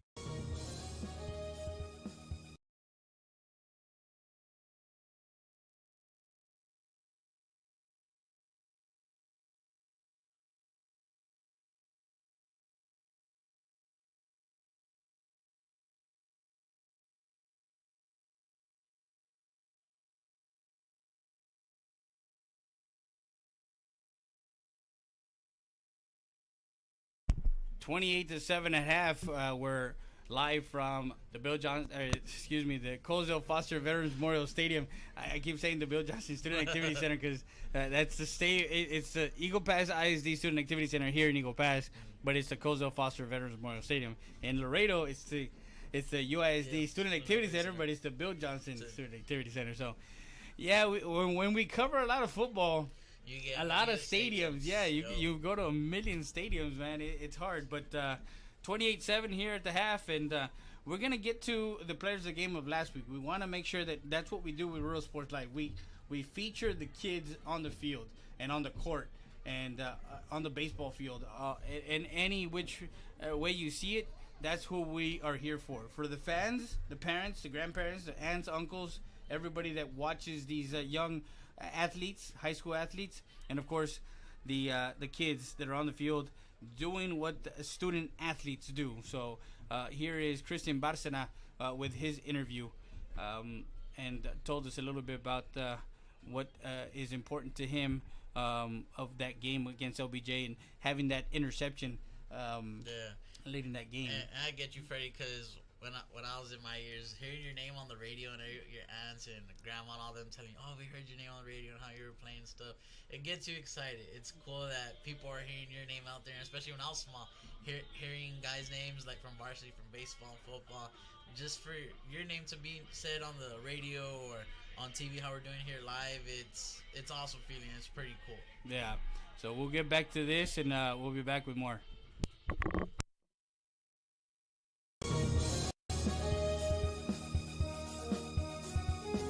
Real Sports Live Southwest, ready there with Christian Barcena, senior defensive back safety for the Eagle Pass Eagles, as Ram Country Auto World defensive player of the game against LBJ. Came up with a big interception at a time when the Wolves were driving. Go, Chris. What do you look forward to this game this week, Friday night, here at home against Nixon? We're just trying to make a big statement for next week at South. We got to take care of Nixon. They run a weird offense, so they're going to be a run-heavy team, but we're just going to try to play our game and beat them tonight. Get an interception or a turnover.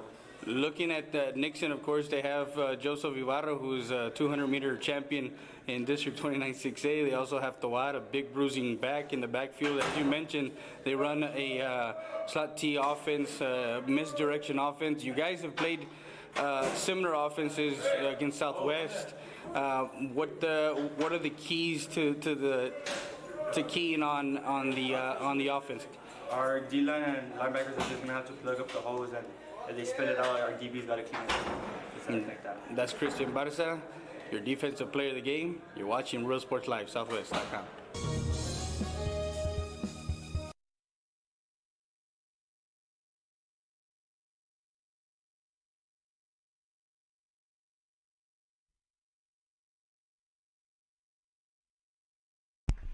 Now we go with the interview with TJ Mares, the freshman, and what he had to say about the game last week, as he was named Hacienda Ford Has It Player of the Game.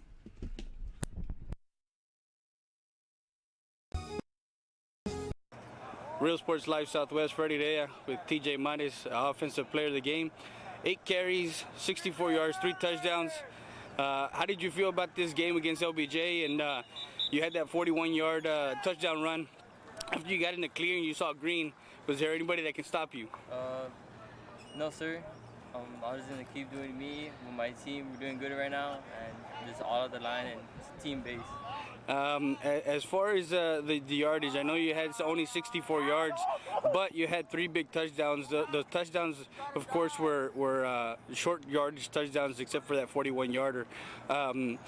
As a freshman, what kind of things do the upperclassmen tell you to keep your cool as far as in the game?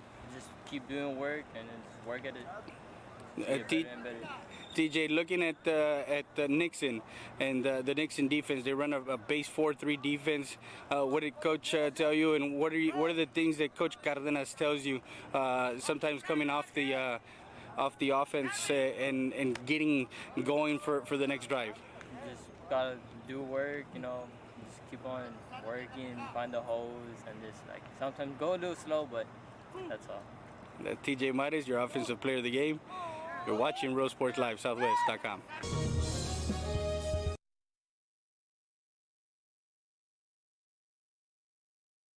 Well, halftime, 28-7, as you heard there. We're going to go to break. We'll be back with more as we talk to Coach Villalon before the game, and we'll have what he had to say. The keys to the game for this game was.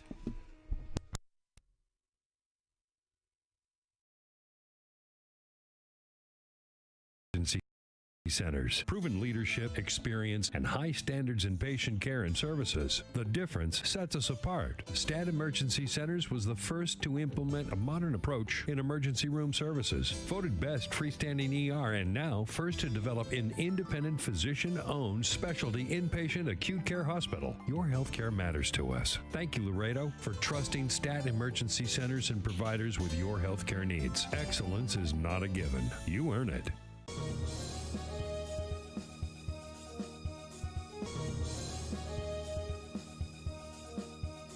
STAT Emergency Center is here to offer emergency services any day of the week and around the clock. We know that our patients deserve better than the typical cramped waiting areas and long lines. Get the care you deserve. Get treated, not seated.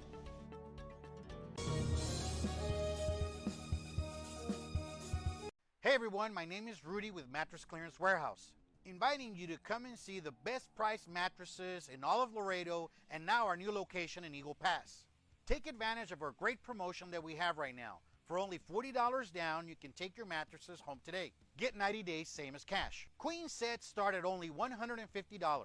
We have a wide selection of different styles at different prices. Save as much as 75% off from big store prices. Call the number on your screen. Call me today.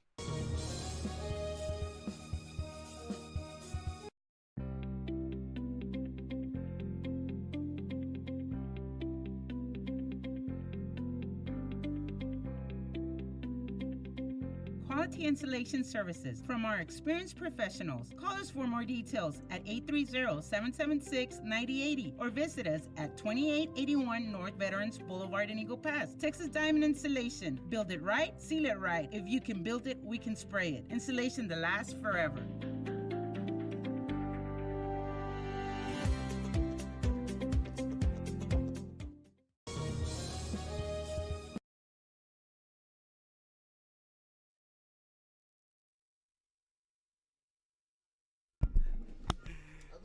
And we're back live. David Lopez with us here in the booth. 28-7 is the score. Go Eagles, baby!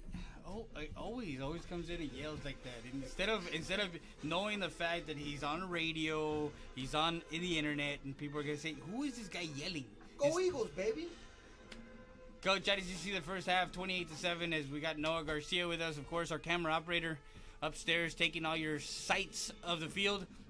As we'll have that presentation of the video an hour after this game is concluded. You guys get to watch what happened on the field as we're at halftime, 28-7. Coach, what did you see in the first half for the Eagles offense? Well, actually pretty fun and explosive. We got the freshman kid running around the field, getting 30-yard runs, 25-yard runs, right? TJ Maris is the young man that we actually just had an interview with him, and that's one of the things that we talked about in that interview is how he has developed into the offense and the fact that he's playing varsity as a freshman. Exactly, and that's just a big confidence boost for him as a freshman, right? And especially in a game like this where you can, add some yardage and put in some touchdowns. But give it up to the offense, man. The defense is playing good. The offense is spreading the ball around more. Now we got several touches by some of the wide receivers. We have Kipuros waiting for a touchdown. Number 11, CGC Richie. CGC's been getting some touches. So number 5, everybody's been getting Carlos some touches. Santos. Yes, sir. So they're spreading the ball out pretty well, which is always good to see. Jacob Reese. Yep. So which is what you want to see from an offense like that, right? Yep. And with that, let's go ahead and give you the halftime stats that are brought to you by Conrao Perez, and the stats, of course, compiled by Conrao Perez. He's the statistician for Eagle Pass Athletics. For Laredo Nixon, 29 rushing attempts, and we knew that they were going to rush 50 to 60 times a game. 29 rushes for 167 yards. There are no completions, 2 attempts for 0 yards for Garcia. 167 yards total, 6 first downs, 4 penalties for 25 yards. For the Eagles, only 12 attempts for 105 yards, 14 of 17, only 3 incompletes for Alan Rodriguez, and the quarterback for 164 yards, 269, so 102 yards more of offense for the Eagles, 9 first downs, 3 penalties for 20 yards. And that's the halftime stats brought to you by Knickerbocker, Heredia, Salinas, and Salinas. Make sure you call them up, 830-968-3160. David Lopez, legal consultant. He can take care of you if you're in an accident or if you want to file somebody has done something wrong to you in a car crash. Well, guess what? You can call them up, 830-968-3160. Update from Harlandale. 13-3 still 13-3 in Harlandale right now. So the Mavericks are up 13-3 as we look at the Division 1 14-5A season rank or season 6-0 for the Harlan Hawks as they lead the district 2-0 in district. Laredo Martin not far behind. They're 4-2, but they're also 2-0 in district play. CC Win is at 3-3 with a 1-1 district record. Southwest Legacy is 4-2 with a 1-1 record. Southwest is 1-4 with an 0-1 district record. Harlandale is 0-1 as they lost last week to in 63-45 or 63-35 was that game against Harlan, who they kept in the game until the half, and they're 2-3 overall. 0-6 for the McCullum Cowboys, who are 0-2 in district play tonight. Of course, CC Win at Harlandale, Southwest at Laredo Martin, and Harlan is open. Southwest Legacy beat McCullum on Thursday night over at Harlandale Memorial Stadium. Tonight, the Laredo Nixon come into town and play the Eagles. They're at halftime right now. We're 28-7. LBJ is at Del Rio as Del Rio has their homecoming. United South is at Alexander. They're at the SAC over at the DuBois Johnson Student Activity Center. We want to see maybe we can get an update of that game because that one has some implications because Laredo United is open tonight. They're not playing. They're 5-1 with 2-0 record in district. Alexander is 4-2 overall with a 2-0 district record. United South is 2-3 overall with a 1-0 district record. Eagle Pass 4-2 with a 1-1 district record. Del Rio is at 0-5 and 0-1 in district. Laredo Nixon is 0-2 with a 4-2 overall record. LBJ is 2-4 overall with an 0-2 district record. So again, we have some teams playing and not playing. We want to see what transpires the rest of the way. We'll be back with more after this. You're watching Real Sports Live, Southwest.com.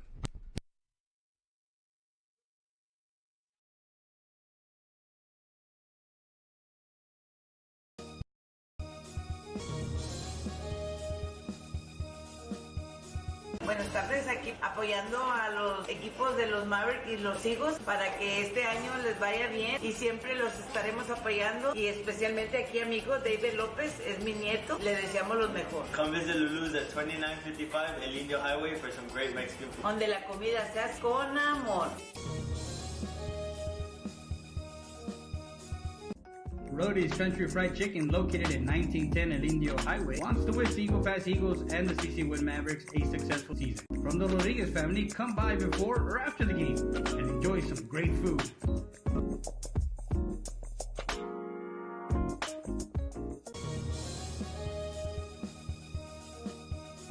StatER does its testing and evaluations quickly without the delays of a traditional emergency room. We utilize the full services of a standard ER department, including CT scan, bedside emergency ultrasound, x-rays, and a full clinical laboratory, with a focus on getting you taken care of without long wait times. Stat Emergency Center is here to offer emergency services any day of the week and around the clock. Get the care you deserve. Get treated, not seated.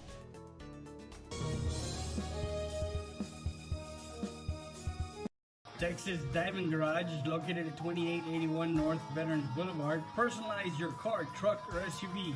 Accessories, lift kits, maintenance, brake jobs, oil changes, and filter change. Best tires and rims around. Call them at 830-776-5363. That's Texas Diamond Garage.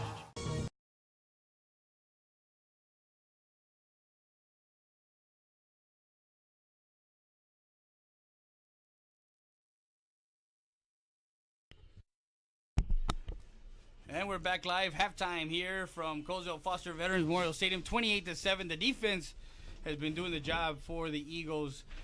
Charlie Schussler, the D-line, the linebackers, even the defensive backs have done their job.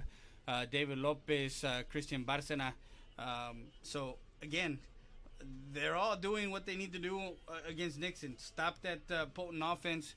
And again, they have 167 yards rushing, but there's two of their playmakers that are not on the field. Number 25, Paulo Tovar, is out with a concussion, and Joseph Ibarra, who is a 200-meter champion of a year ago, the district champion, Joseph Ibarra, he's out for the year with a torn ACL. So that's, you're losing some of your guns like that. It's hard as we're going to have an interview with Coach Villalon earlier today before the game. This is what he had to say.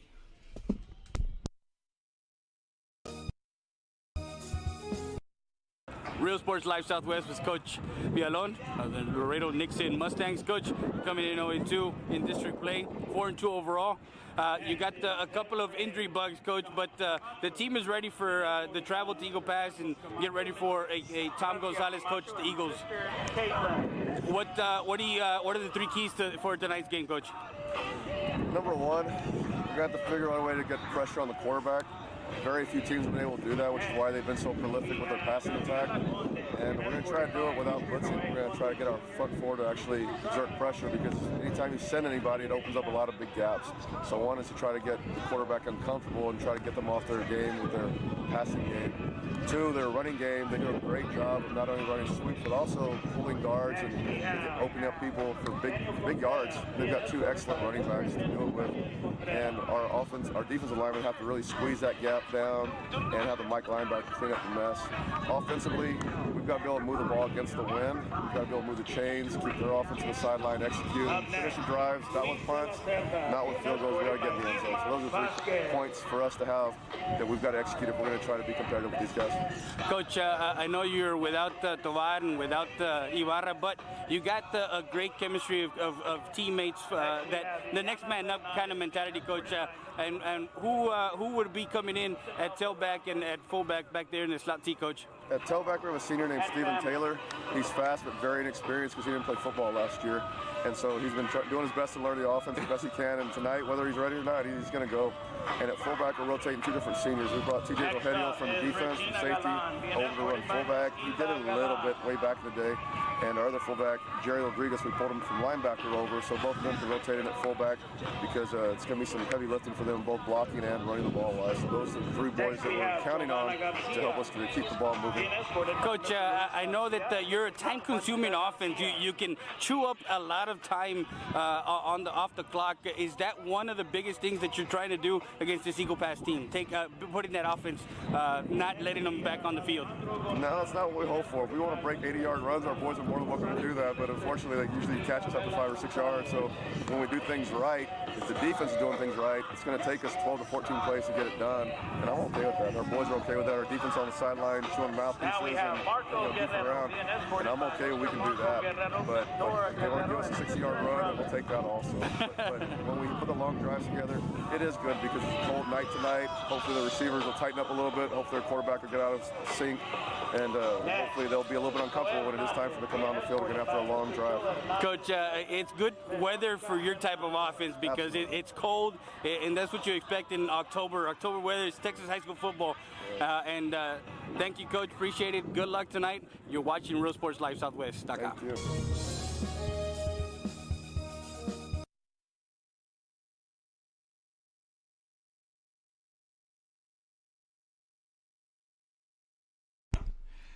We're back live from Colesville Foster Veterans Memorial Stadium. This halftime show is presented to you by Hacienda Ford. Hacienda has it. And Ram Country Auto World, ramcountryautoworld.com. Go visit 1997 North Veterans Boulevard in Eagle Pass, Texas. 28-7 is the score. We'll get to the scoring drives here in a bit. Noah, your first half thoughts and what the Eagles, what you've seen on the field tonight for the Eagles and for Nixon.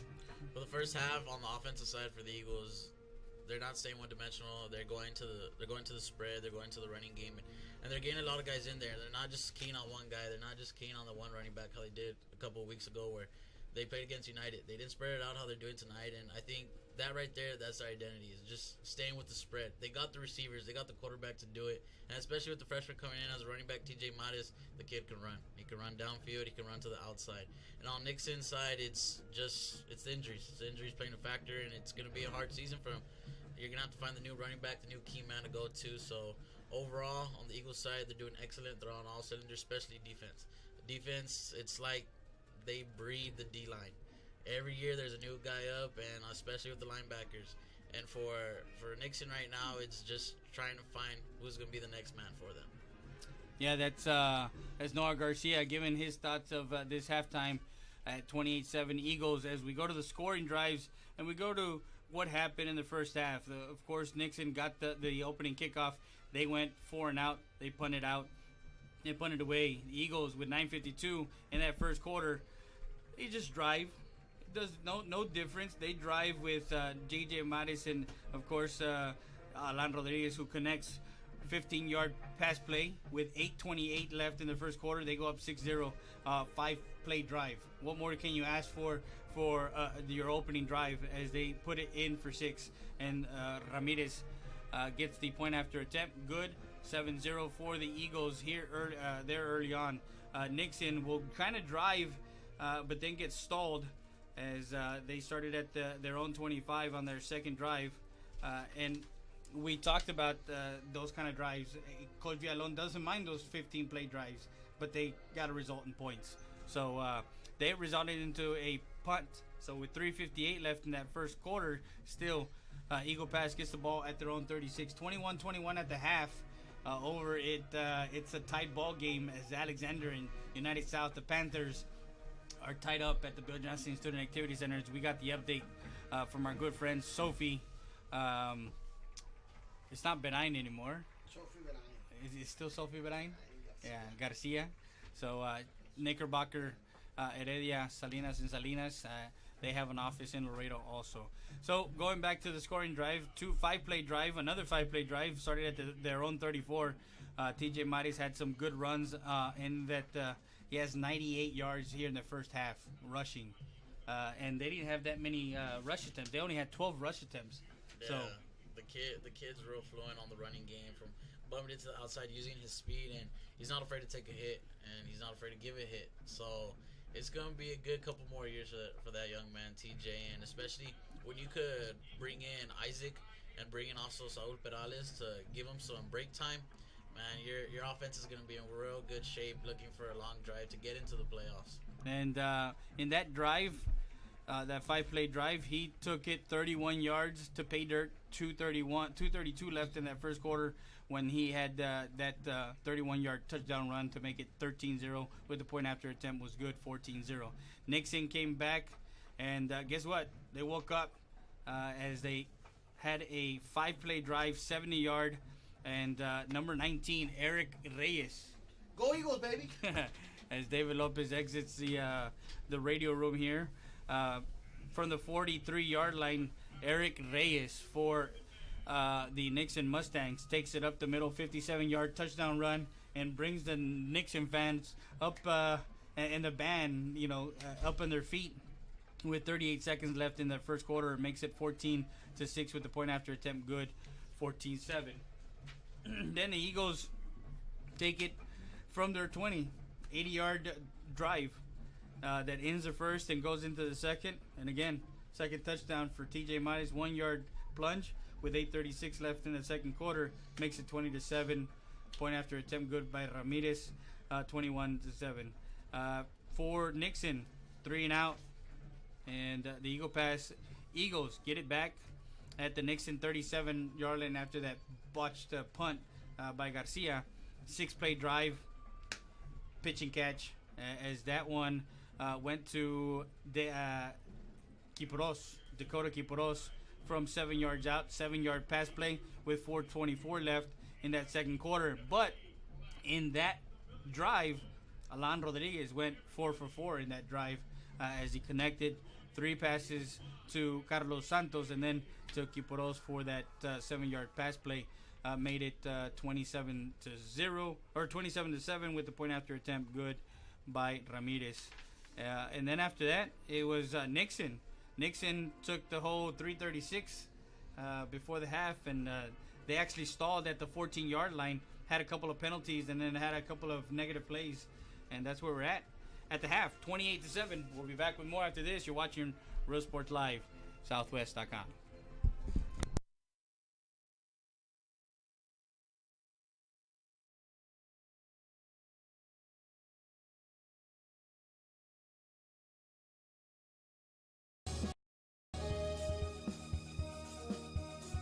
Capital Insurance Services has been in services since 1965. We are an independent agency representing Progressive, Travelers, Allstate, and Mexico Insurance. Our office hours are Monday through Friday, 8 to 5 p.m. Owned and operated by Clarissa Rivera and her friendly staff, Amanda Garza and Ivana Salinas. 2502 Del Rio Boulevard Auto has the car you need. Don't look any further. Come visit us at 2502 Del Rio Boulevard in Eagle Pass. Fast, easy credit approval, low down payments on any of our quality used cars. Stop by 2502 Del Rio Boulevard Auto.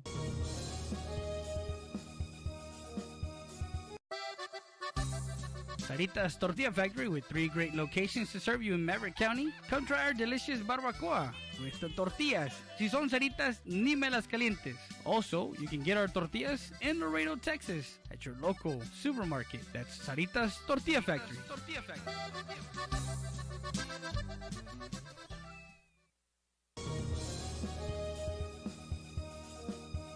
Eagle Grocery, La Tienda de los Venados, established in 1939, a staple in downtown Eagle Pass. Make sure you come by and visit our meat market. Also, don't forget, we are ready for Lent. So come by and see our party supplies for all your Easter needs at Eagle Grocery, La Tienda de los Venados.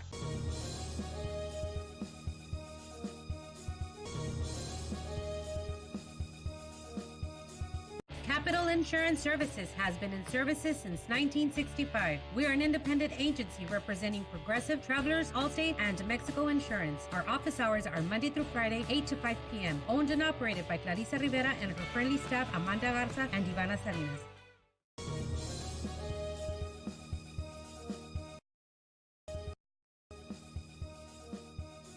Valdez Tire Record Service, located at 522 North Pierce Street in Eagle Pass, Texas.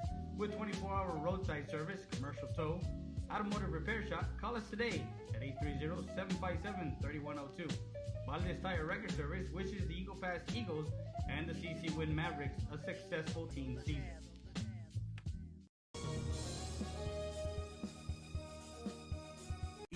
EPER Recycling Center, 3323 Del Rio Boulevard, open Monday through Friday, 8:30 a.m. to 5:30 p.m. and Saturdays from 9 a.m. to 1 p.m. But don't throw it away. Recycle it today at 3323 Del Rio Boulevard. For more information on how to turn your scrap into cash, call 758-0685 or find us on Facebook.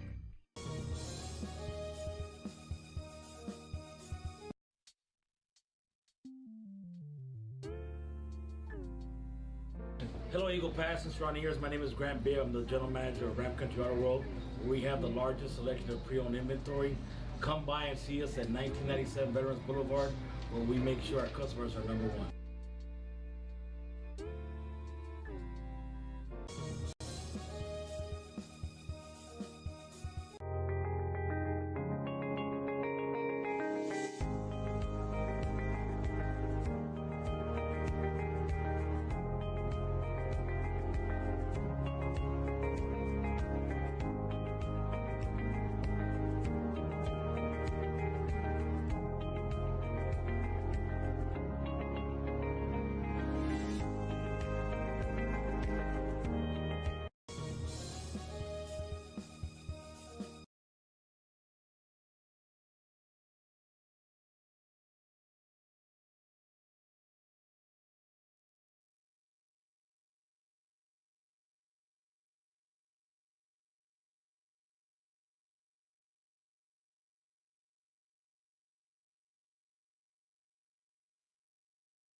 And we're back live. We got Mando Lopez here, Big Dog, as Lulu's Mexican restaurant located in El Indio Highway. They got the big dog special. What's the big dog special, big dog? Come on, Mando. You can say pork chop and 2 eggs and potatoes, and I mean it's good. So you guys got to visit Lulu's Mexican restaurant. He's shy. He's shy on the horn. So we got the second half here. 21-21 over in Laredo as Alexander United South are tied. Over at Harlandale, 13-10. CC wins still up. And here we get the Eagles starting it off. And number 29, Hernandez, will try to bring it in around as he had it at the 30-yard line on the far side. And he brought it all the way around. And there's a flag on the play. Yeah, it's going to be a block on the back on that one, Brady. And Hernandez...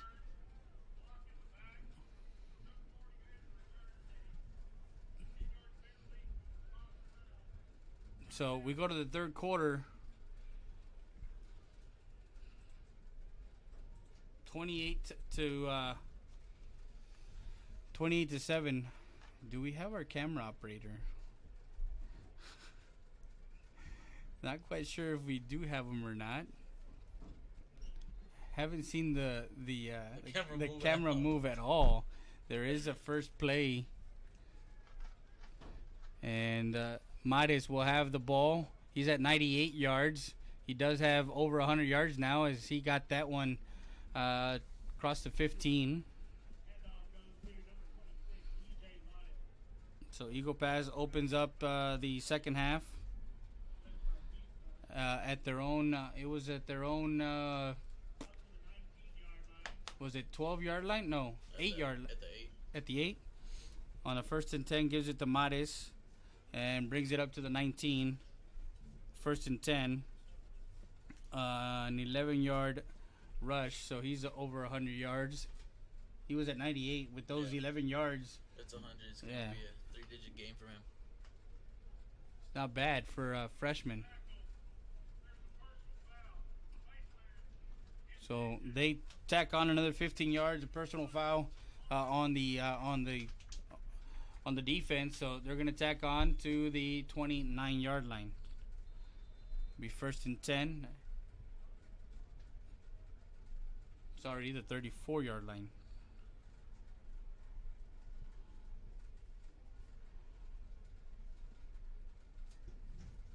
Two receivers to the near side, two to the far side. Give it to Mares. Mares to the near side.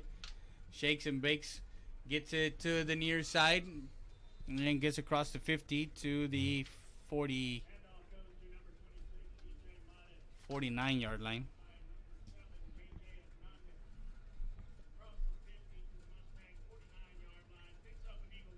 It's a 15-yard carry. So two carries, 26 yards. 1st and 10 for the Eagles. Two receivers to the near side, two to the far side. Shotgun formation. Will bring Santos in motion. Jet sweep. And he will get stopped by Sebastian Moreno for the Mustangs. And Carlos Santos takes the ball to the 46. 2nd and 7, a 3-yard carry for him. You got 3 junior receivers, 1 sophomore, freshman running back, a junior running back, and a senior quarterback right now.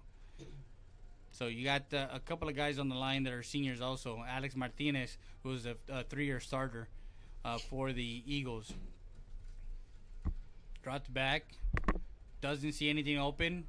Alan Rodriguez will take it himself and will slide at the 33-yard line. A 13-yard carry there for Alan Rodriguez. 1st and 10 for the Eagles with 10:02 left here in the third quarter. Rolls out near side, looking, can't find anybody. Now finds a receiver open. That's number 11, and a fumble. And actually, the ball is on the ground. There is a flag on the play. So incomplete. I thought he had caught it and the ball jarred loose.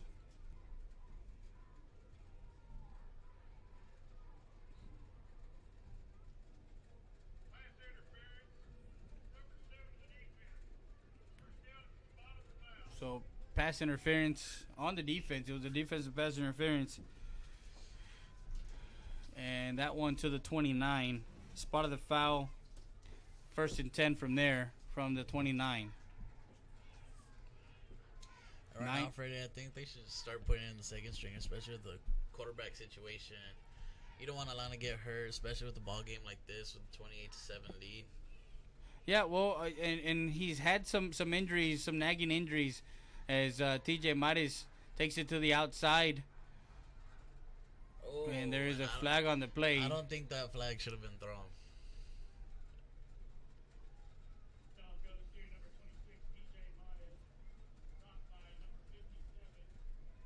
Mares to the outside. He does. There is a flag on the play. So an illegal block in the back.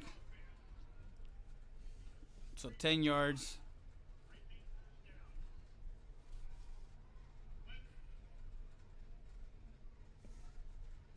We'll bring it back to the 39-yard line. 1st and 20 for the Eagles. Here the first drive here in the first quarter, as they started at their own 8-yard line after the penalty. 2 receivers to the near side, 2 to the far side. Shotgun formation for Rodriguez. Looking. Now an in route and a nice pass caught by Dakota Kiporos, as he knew he was going to get hit. That ball inside to the 25-yard line. 2nd and, let's call it 5 or 6. 2nd and 6. A 14-yard pass play there for Kiporos.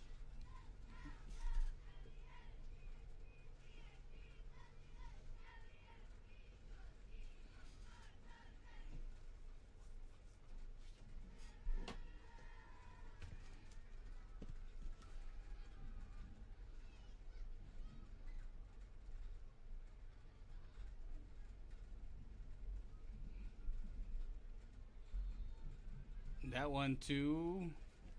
It's going to be the TJ. To Mares. Yeah. Chris Hardy on the tackle there for Nixon, as he gets it to the 21. 3rd and 2, a 4-yard carry.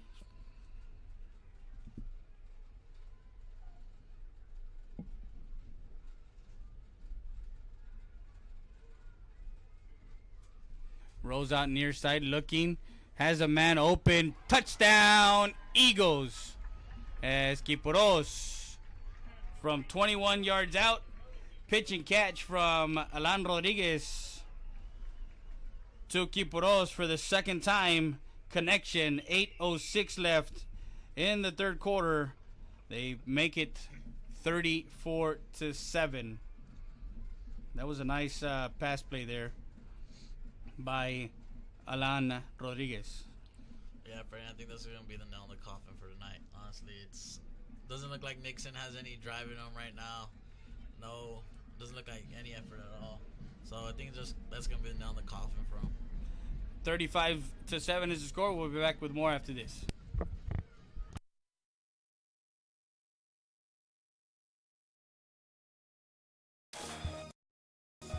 Stat emergency.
And we're back live.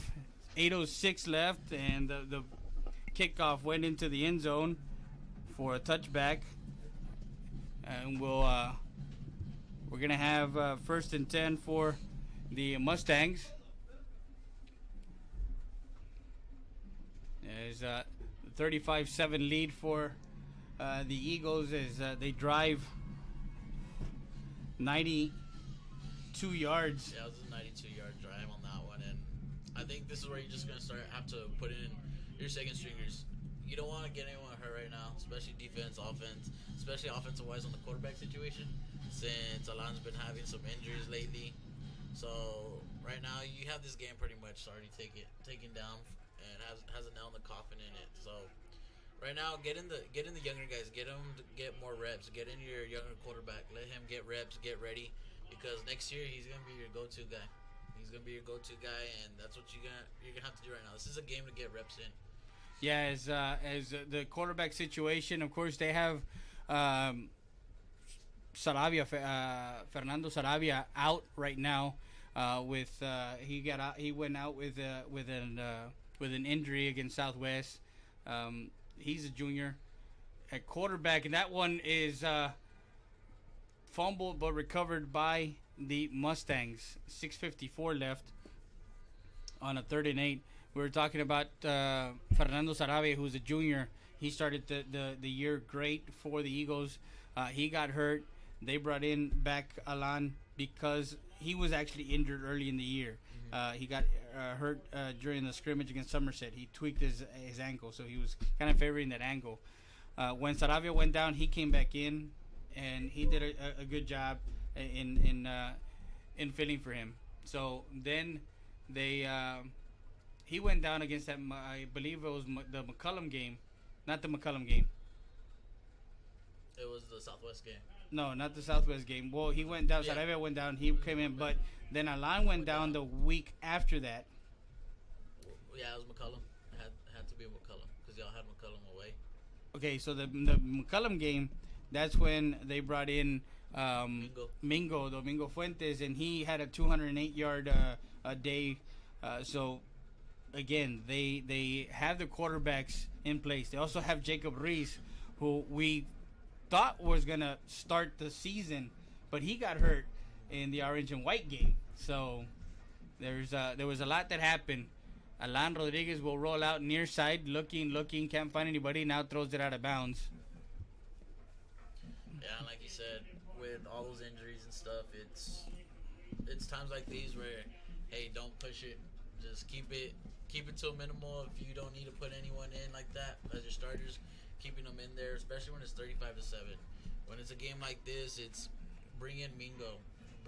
Also just let them get the reps in. Just let them get that comfortable feeling. Because when you get out of a starting role like that, you start like losing feeling for it, and you start losing on your different play calls and stuff. And with getting with Mingo, that's gonna be a touchdown. So yeah, that's a touchdown. 6, another 6 on the board, and that one was a touchdown for Jacob Reese in the end zone. Makes it 41-7. And that was I believe a 20-odd-some yard touchdown. Not quite sure what it was. I was trying to look down at my notes and look up, and that pass was good with 6:06 left.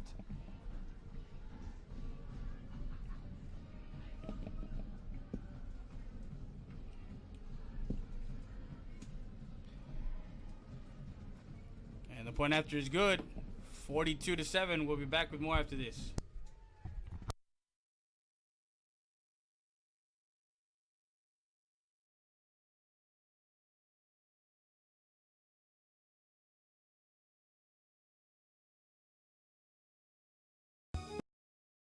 Willkommen to October. Huh?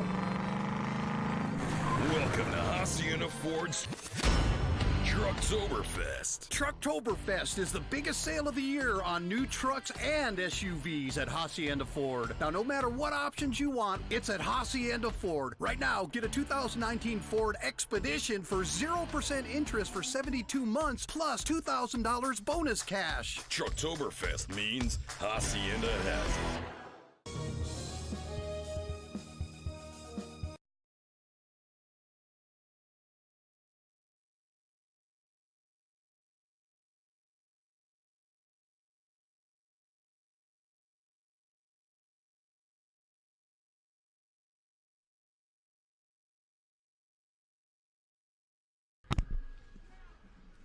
We're back live, and the Nixon Mustangs will return the ball to the 24-yard line. That's where they're going to start their next drive.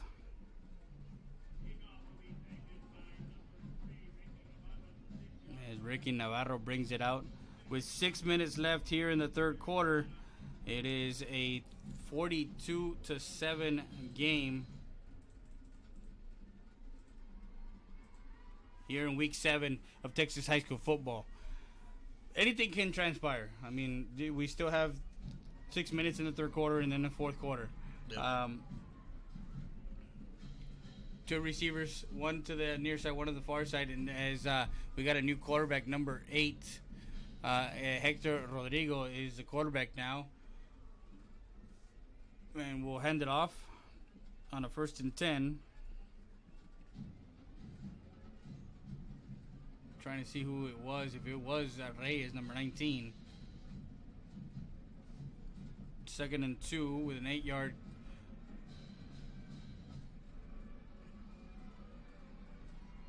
Man, they have everyone playing different positions tonight. Yeah. I'm switching it up everywhere. So that one,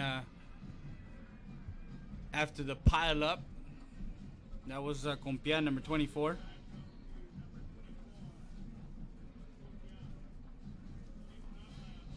So to the 35 on 2nd and 2. Now it's 1st and 10.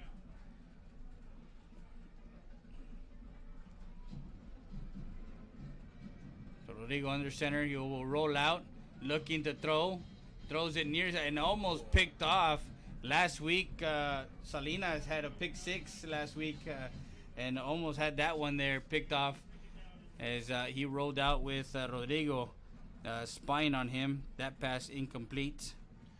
Yeah, on that one, Freddie. It looked like he just threw it right into his hands. He looked for the running back on that one, but just threw it straight into into the defensive player's hands, but he dropped it. So that was a little break for his part. Yeah, 2nd and 10, 5:05 left. Under center, we'll give it to Compián. Compián will get to the 40. I think they're going to mark him at the 40, a 5-yard carry. It's 3rd and 5 as Compián. We saw him earlier in the year, or earlier in this year against Roma. He had a good game against Roma. It was our Thursday night game of the week over in at Shirley Field. And of course, we also saw him against United South in that 69-35 game. That game was just a game of track meet. It was kind of a track meet. Everyone goes going the distance, yeah. And that ball carrier was Navarro, and he gets it to the 35 and moves the chains. 1st and 10 for the Mustangs. So picks up a Mustang first down. 42-7 is the score. Third quarter winding down here. We got about 4 minutes left. 4:10 to be exact. Not many Nixon fans coming, making the trip to Eagle Pass. Especially with this cold Friday night. Especially with this cold front that came in. With this cold front, just all of a sudden it was like 60 degrees. Actually, it was lower than that earlier. Like in the 50s. Yeah, in the 50s. But we also had that withstanding wind. You know, when the wind is a factor. That wind chill. Yeah, the wind chill factor. You kind of say, oh, it's a little bit more chilly than expected. But good football weather. That's what you expect in October and into November. So 2nd and 3, a 7-yard carry for Compián. We'll get it into Eagle territory to the 48. Yeah, I really hope this weather stays throughout the week, especially for next week's game, too. As that one goes to Luis Guerra, I believe, number 11, the ball carrier. Trying to check the number as they all kind of come off the pile. So, yeah, it is Luis Guerra. And stopped by Jacob Salinas, the linebacker. He does pick up a yard to the 47. It's a 3rd and 2. That one to Compián to the outside, and Compián will cross the 40 to the 36, I believe. Actually, no, it wasn't Compián. It was Steven Tyler.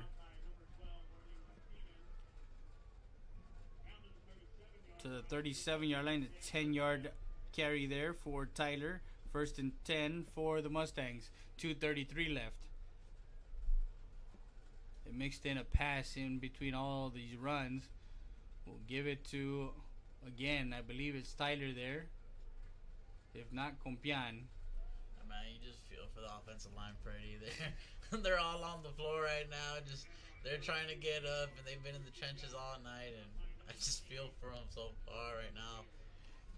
Well, I mean, again, we talked earlier. Usually, commentators never give the line credit, but you gotta give credit where credit is due. And this line of Nixon keeps doing their job. It's one of those things where they haven't been able to hit that home run ball or hit that big run. Yeah, it's something that's just gonna be waiting to be happen right now. But so far, the line's taking a beating, and they're taking a real bad one. But the thing is, they are doing their job.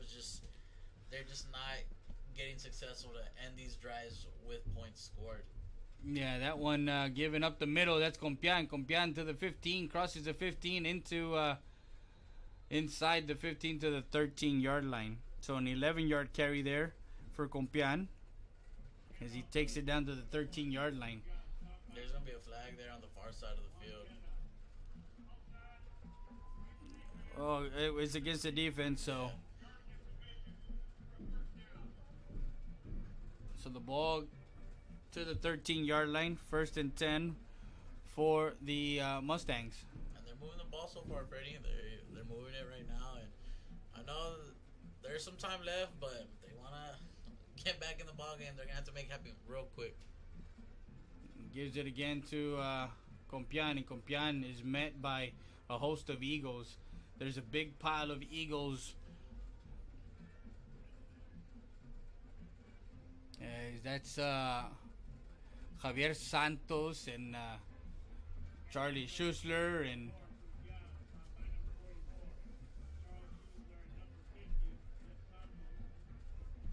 so gain of 2 to the 11, 2nd and 8. We'll give to Hernandez. Hernandez will get it inside to the 5-yard line, a 6-yard carry for J.J. Hernandez. So 3rd and 2 from the 5. They need to get to the 3-yard line, and we're already at play number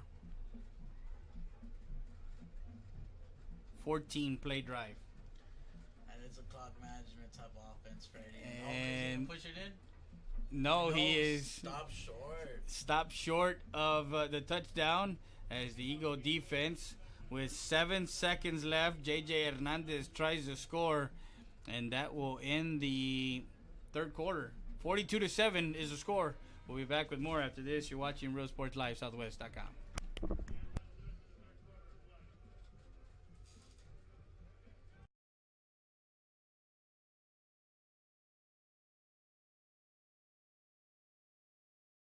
Hola, les habla su amigo Benjamín Gómez, el alcalde de San Benito, invitando a toda la gente que venga a visitarnos aquí a San Benito. Crucen por el puente Los Indios, más bien conocido como el puente de Lucio Blanco. Visítenos a las atracciones que tenemos aquí en San Benito. Aquí los esperamos. Muchas gracias. Su amigo Benjamín Gómez.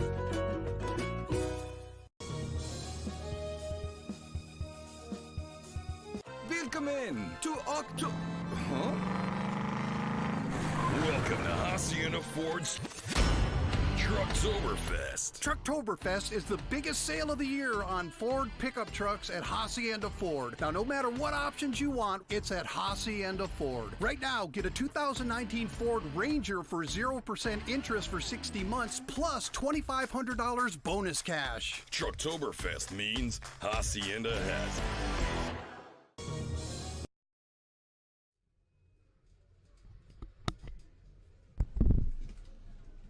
We're back live and punch it in from 1 yard in. It should be a touchdown for Rodrigo. He comes out of the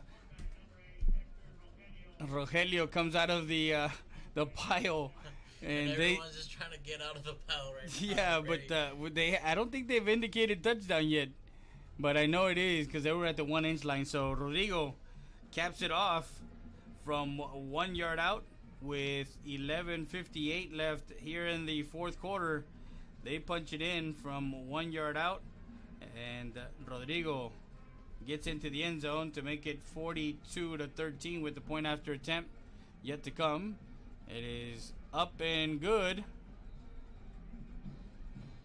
42-14 is the score. We'll be back with more after this.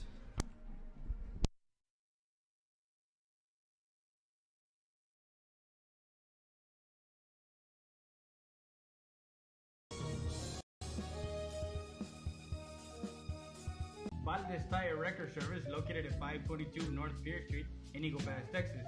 With 24-hour roadside service, commercial tow, automotive repair shop, call us today at 830-757-3102. Valdez Tire Record Service wishes the Eagle Pass Eagles and the CC Win Mavericks a successful team season.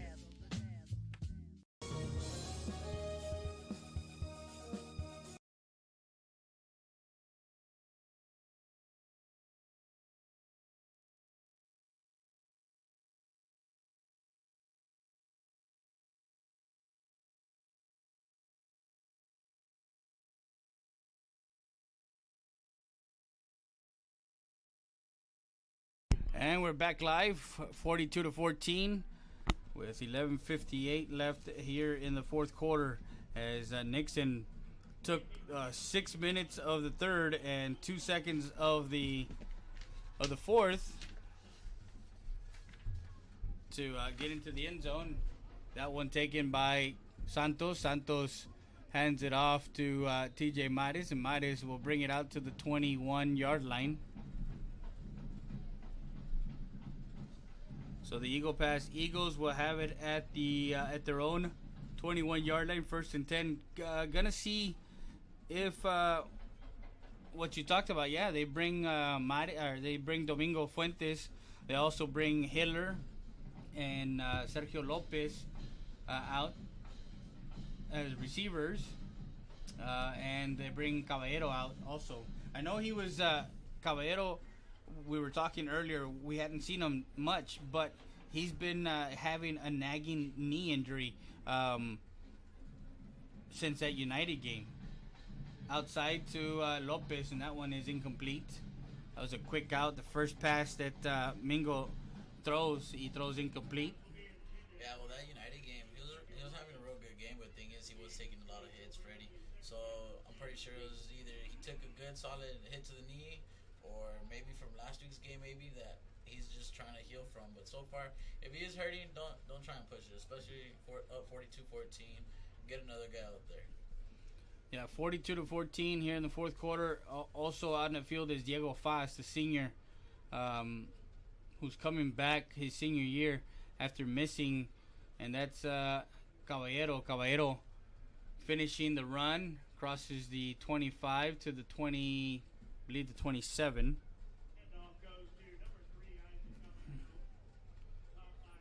To the 26, so it's a 5-yard carry, so it's going to be a 3rd and 5 for the Eagles. Esperales checks in.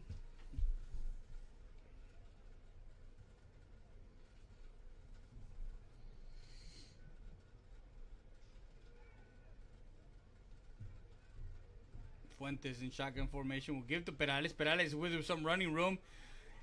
Breaks a tackle and gets it to the 45. A nice run by Saul Perales, who was a featured back as a sophomore and as a junior, partly as a junior last year when Jose Hernandez just came from nowhere and took the job, not took the job away, but had split time with him. Yep.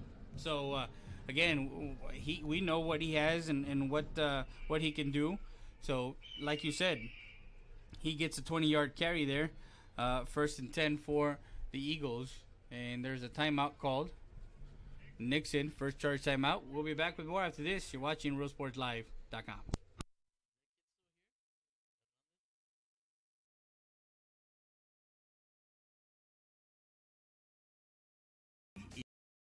Partner Recycling Center, 3323 Del Rio Boulevard, open Monday through Friday, 8:30 a.m. to 5:30 p.m. and Saturdays from 9 a.m. to 1 p.m. But don't throw it away. Recycle it today at 3323 Del Rio Boulevard. For more information on how to turn your scrap into cash, call 758-0685 or find us on Facebook.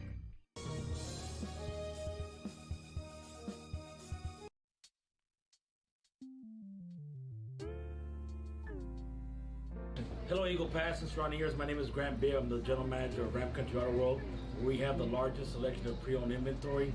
Come by and see us at 1997 Veterans Boulevard, where we make sure our customers are number one.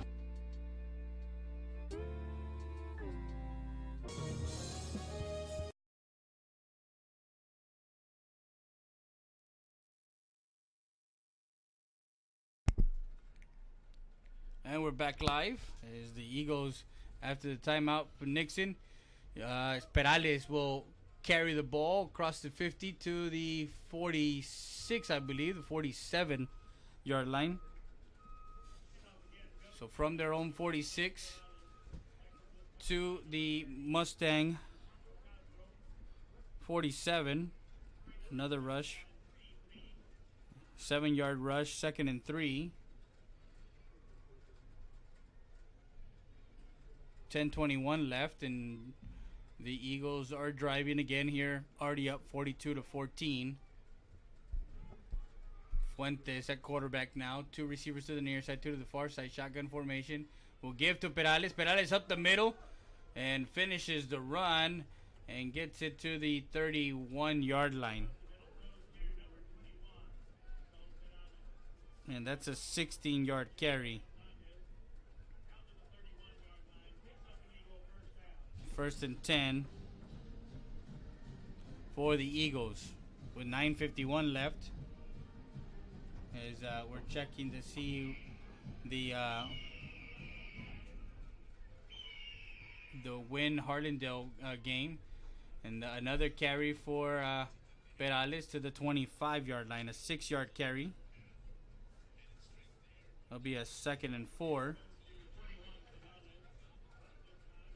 We're checking to see what it's going to be Harlandale up 23-13 with 9:33 left to go in the third quarter. 9:33 left in the third quarter, and it's Harlandale 23-13. So CC Win down by 10 in their game over in San Antonio. So we're going to take a quick break. We'll be back with more after this. You're watching Real Sports Live Southwest.com.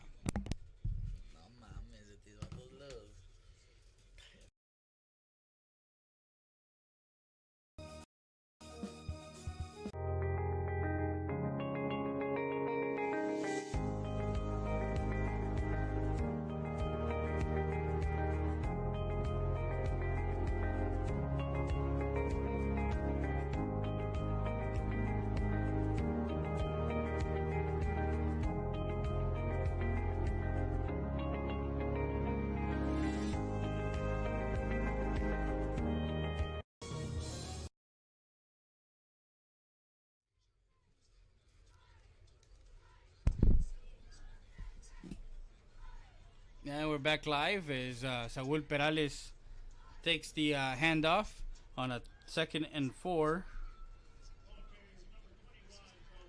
And he gets it to the 23-yard line. A 2-yard carry. It's going to be a 3rd and 2 with 8:42 left. As we got an update from San Antonio, 24-13. Harlandale is up by 11 with 9:34 left in the third quarter. They're in the third because they started their game at 7:30. We started our game here at 7. An out, and that one caught by Lopez. Lopez looking for some running room after the catch, and he gets it down to the 11-yard line. Carlos Lopez there with the catch from Domingo Fuentes, and gets it to the 11-yard line. That's a 12-yard catch.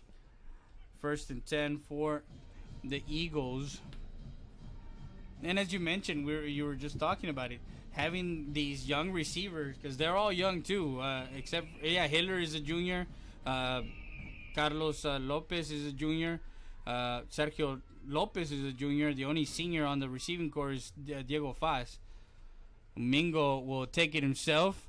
He's a big load to bring down, and he gets it to about the 5-yard line, maybe the 6. Actually, the 5. Yeah, and you're right, Freddie. A lot of these young guys, especially, it's good having young guys, especially getting the experience they are now, and then going up into their next year, and then it's just a repeated process. So if you can get those guys up here, the sophomores, the freshmen, that are capable of be playing varsity, why not? It's going to bring more success to you in the upcoming years, and you're seeing it now with TJ Mates. You're seeing it with the receivers, also the other backs. So why not? Just give them the reps and let them get comfortable with the feeling of playing at this type of level. Yeah, that ball carry was to number 21. Mingo was kind of like hesitant whether or not to give it to him. And they're at the 4-yard line. It's 2nd and 3 after that ball carry. Now it's 3rd and 3 as he didn't get a yard there, gain a yard there from the 4. 7:17 left. I don't think you're sending a statement to Alexander as Alexander beat him 41-14. That one too. Oh, ball's loose. Ball is loose in the end zone, and not quite sure who recovered. Yeah, Nixon recovers as Isaac Caballero fumbles into the end zone, and Nixon recovers for a touchback. So 11. They started the drive with 11:51, and you're driving from your own 21. 11-play drive, and your running back fumbles the ball in the end zone, and recovered by the defense. Yeah, that's something you don't want to see happen, especially working hard, getting that drive down there. Especially with the guys you're barely getting in there, the young ones. It's kind of like a little downer on them, like, oh, we couldn't get the job done.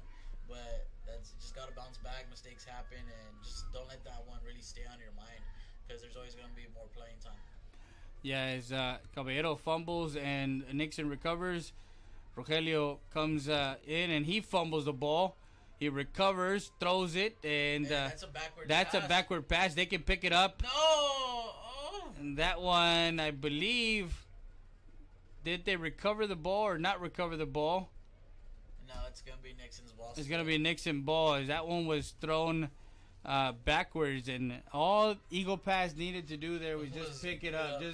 Just make sure to pick up the ball, and it would have been 6 as the Line Shark defense did their job in getting the pressure to Rogelio. Yeah, on that one, and they almost had it, one of the guys, but it just slipped away like it was a little grease pig and just went out of bounds. That's a good one, a grease pig. As most of you guys know, that there is such a thing where you can go grab pigs in the pit, right? Yeah, they're greased up and everything. So it's fun. Ball goes out of bounds at the 4-yard line. A big loss of 16 yards. It's going to be a 2nd down and 26.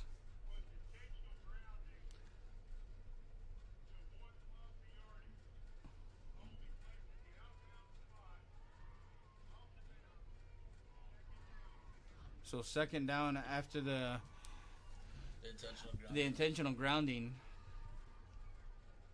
And like the referee said, it was to avoid the loss of yardage. He decided to toss it to the 4-yard line. 6:50 left, and give the ball to number 7. And that's J.J. Hernandez.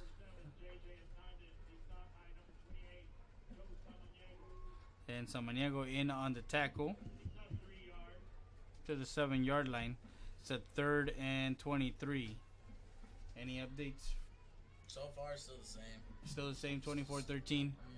So down by touchdown. By 8 points, 9 points.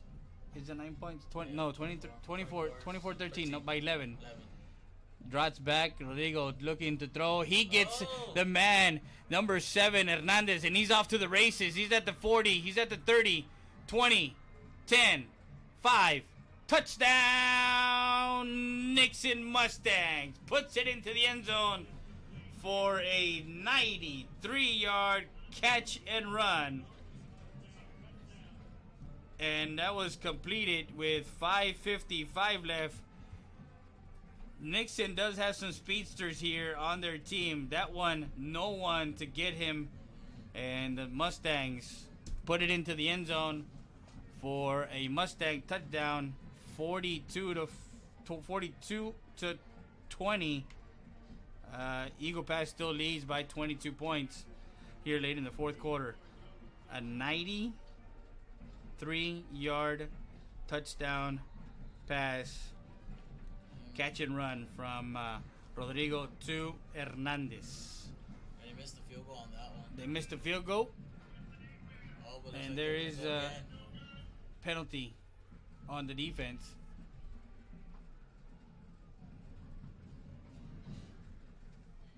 So we're gonna check and find out what happened there.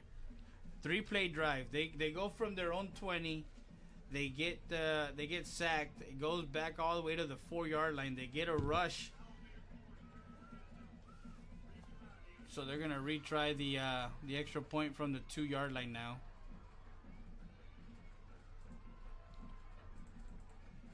So 42 to 20 with the point after attempt yet to after the penalty. And that one goes up and through. That was Jose Gonzalez who gets the point after attempt through the uprights, 42 to 21. We'll be back with more after this. You're watching Real Sports Live, Southwest.com.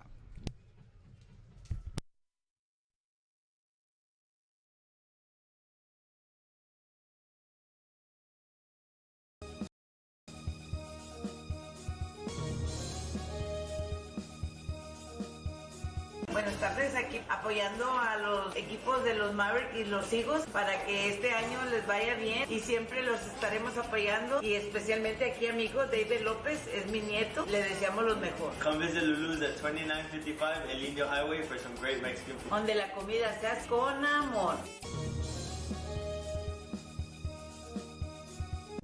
Rody's Country Fried Chicken, located at 1910 El Indio Highway, wants to wish the Eagle Pass Eagles and the CC Wind Mavericks a successful season. From the Rodriguez family, come by before or after the game and enjoy some great food.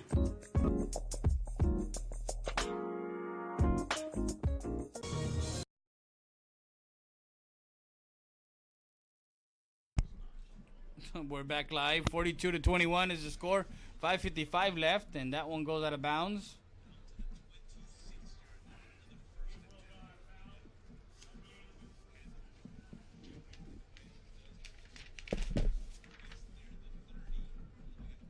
So, trying to check on the score from Laredo and the score from San Antonio. As we mentioned earlier, Legacy and McCullum played yesterday. Legacy, I believe, won that game. And Southwest at Laredo Martin tonight over at Shirley Field. So we want to get the scoring updates from all those games. At the 30-yard line, the Eagles will have it at their own 30. 1st and 10. Mingo Fuentes brings the offense. Quick out to Lopez. Lopez will get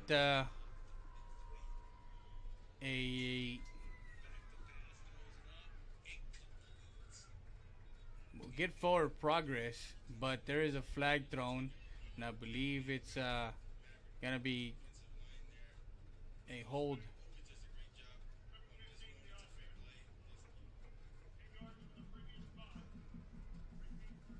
So they go back to the 20 after that holding penalty. So it's going to be 1st and 20 for the Eagles here with 5:48 left.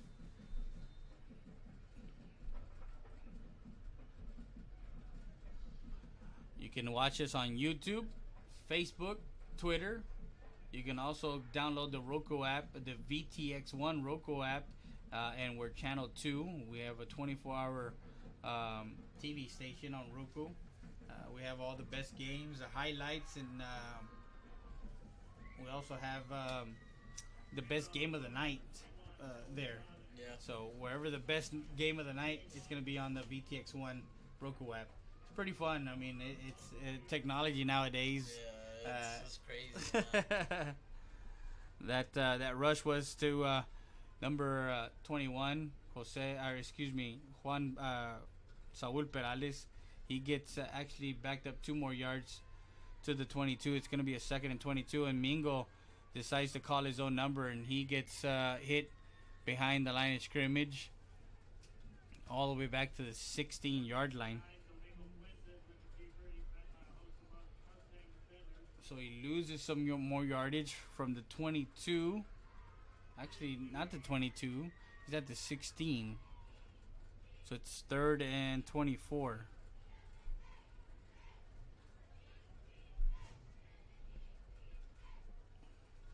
Actually, they were at the 18. Now they're at the 16. 3 receivers to the far side, 1 on the near side. Perales in the backfield. Mingo, shotgun formation, will kind of talk it over. 3 seconds on the play clock. We'll give to Perales. Perales will move the pile forward. Also, the offensive line for the Eagles have some guys on the offensive line.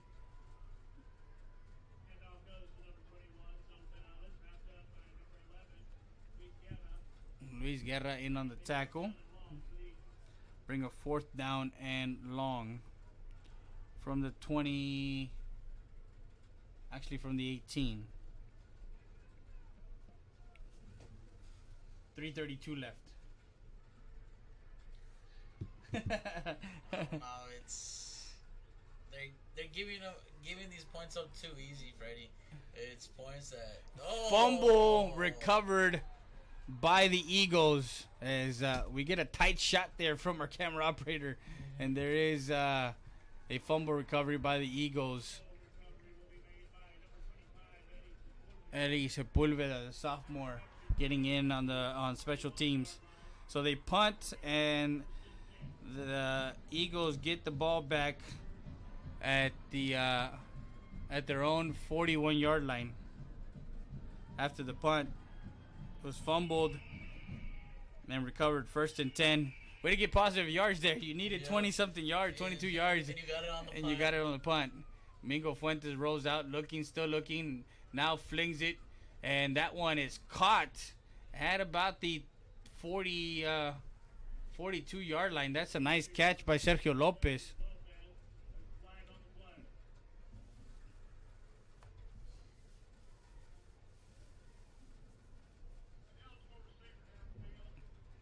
There's a lineman that kind of went too far up the field with his. He thought his quarterback was going to tuck it in and go. So a 1st and 15 after the penalty assessed. So they're at the 36-yard line. It's 1st and 15. Scratch that nice play by Lopez. Drops back, looking. Now to Chris Hiller, the near side, and that one is complete at the 33-yard line. So that one, a nice pitch and catch by Mingo Lopez, complete to Chris Hiller, and picks up an Eagle 1st down at the Nixon 33-yard line. 2 receivers to the near side, 2 to the far side. Drops back, looking, rolls out right side. Can't find anybody. Now flings it down the field, and it is incomplete, falls incomplete. The intended receiver was Diego Faz. And Faz. On that one, I think he should have just taken it and run on that one. Yeah, he didn't have to throw that. He would have had a 1st down with it. Yeah, he did, because everybody was downfield as far as the DBs had already gone downfield. So back at the 33-yard line, 2nd and 10 for the Eagles. 2:44 left. Out to the outside, and that's Lopez makes the catch.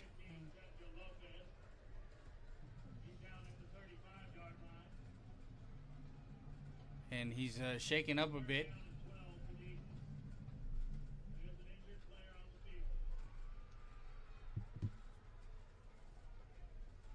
At the 30, I believe at the 35. Hopefully it's nothing serious. Yeah, hopefully it's nothing serious because, of course, he's a two-sport athlete, and it is one of those things where you hate to see a kid like that go out with an injury when he needs to be back to playing baseball. Yep. So it was a completed pass to the 35. Actually, he lost 2 yards, so it's a 3rd and 12 for the Eagles as Lopez gets up and he's walking under his own power. Has a little bit of assistance, but I think he just tweaked his ankle a little bit. 42 to 21 is the score. Fourth quarter, the Eagles, well in hand, have this game, and it was from the onset. They've first drive. They had 5-play drive, and for the most part, they've had drives of 5, nothing more than 10 yards or nothing more than 10 plays. So sets up a 3rd and 12 at the 35-yard line. 2:28 and counting here.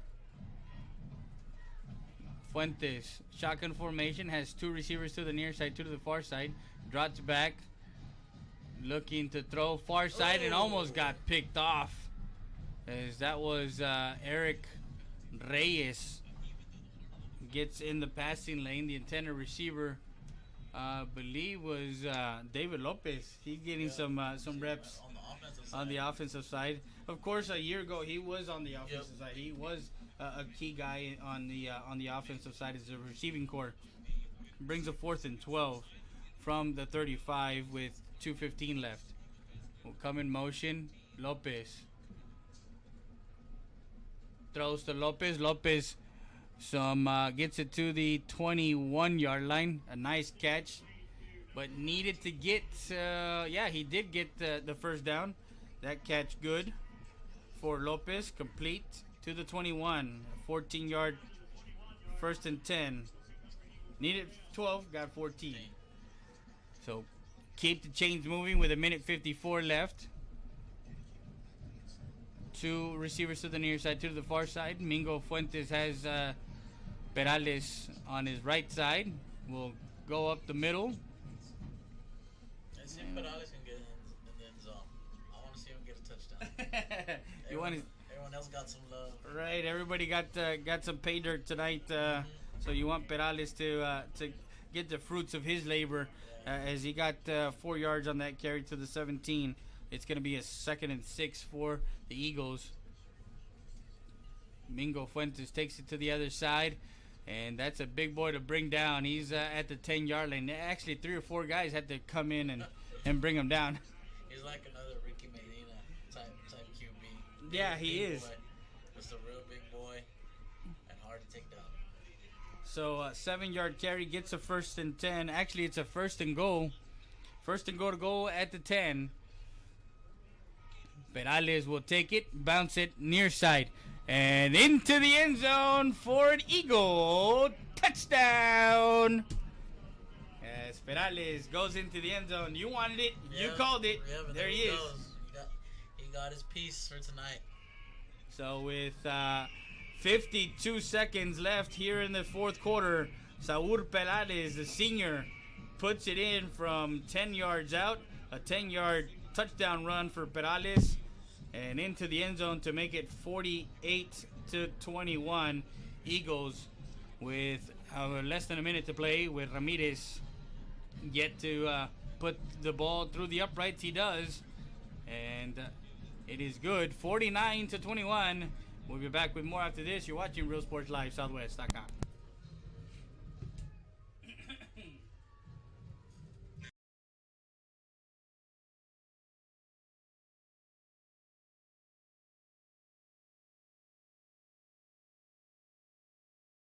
2502 Del Rio Boulevard Auto has the car you need. Don't look any further. Come visit us at 2502 Del Rio Boulevard in Eagle Pass. Fast, easy credit approval, low down payments on any of our quality used cars.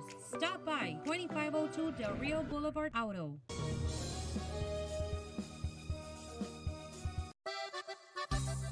Saritas Tortilla Factory, with 3 great locations to serve you in Maverick County. Come try our delicious barbacoa with the tortillas. Si son Saritas, ni me las calientes. Also, you can get our tortillas in Laredo, Texas at your local supermarket. That's Saritas Tortilla Factory.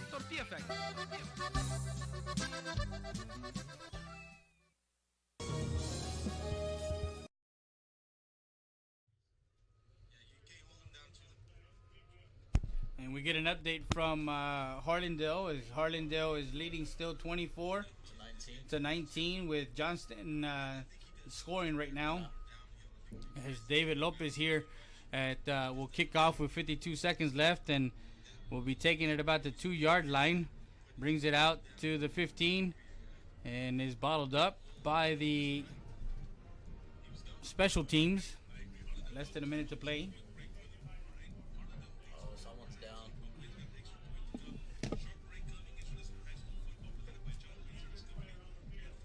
So the Eagles 49 to 21. 44 seconds left, and gonna see what transpires here. Maybe a couple of carries here and there. Yeah, there's probably a couple carries, and that's gonna be it. But overall tonight, Eagles look sound, clean, ready to go. Especially with United South next week, it's gonna be a game. Yeah, next week we're going to be here at home as we are going to broadcast the San Antonio Harlan CC Win game. But our counterparts, K&L, will be in Laredo as they're going to broadcast at United South game. So we're going to keep tabs with them here locally. But for all the fans from San Antonio and from outside, even alumni that can't make the game here, well, they're going to be able to hear it on Real Sports Live. Southwest RealSportsLive.com. When I looked at the schedule and I looked at Harlan and I looked at the type of team that they have, I had to do that. I had to broadcast that Harlan game against CC Win. It's the talent they have. Yeah, it's just so many guys, from Cannon Williams to McDay to Massey to Ja'Cory Logan. Yep. I mean, I can go on and on with the playmakers that they have, and of course, their defense. Their defense also has some playmakers on the defense. So we put it on the schedule. And we're like, you know what? We have to cover that game because we covered it last year in that 7-3 game, and we were up there at the Dub Ferris Stadium for that game. And it was an upset game. We were on our toes the whole night. The whole night we were wondering what was going to happen, as it was a defensive battle, back and forth. As so many plays that could have changed the ball game for Harlan, but the defense came up for CC Win in that ball game, and it played such a big factor, real big factor. And it's gonna be a good one too, because you're gonna have Win having their D-line, some of their D-line going both ways on the offensive line. Yeah, that's another factor that's gonna be playing a real big factor. Ontiveros and Hinojosa and Flores and Jared Royce playing both ways. Those guys. And also, don't be surprised if you see Alex Garcia too on the offensive side. I don't know. There's gonna be stuff upcoming next week, I guess, and it's gonna be stuff where you're gonna have to win this Harlan game. You're gonna have to. If you want to control your destiny right now, you're gonna have to win that game. So the update from Harlandale, it's I believe it's 24-20 or 23-20. 24-20. So they're down by 4. It's early in the fourth quarter, I believe. As here from Cozell Foster Veterans Memorial Stadium, well, guess what? It's the ball game, 49-21, as the Eagles take this game. Again, we want to thank everyone who has joined us, shared us, liked us, and followed us on all our social media. We're gonna have the presentation of this game an hour after, so right around 10:30, we're gonna be streaming the video of what happened on the field tonight here from Cozell Foster Veterans Memorial Stadium. For my camera operator, David Heredia, for Noah Garcia, I'm Freddie Heredia. Good night from Eagle Pass, Texas, as the Eagles go to 2-1 in district play, 5-2 overall. with a big win, a home win, 49-21, setting up a big game next week against United South over at the Bill Justin Student Activity Center. Thank you very much. Good night. Keep talking sports. Real Sports Live, Southwest.com.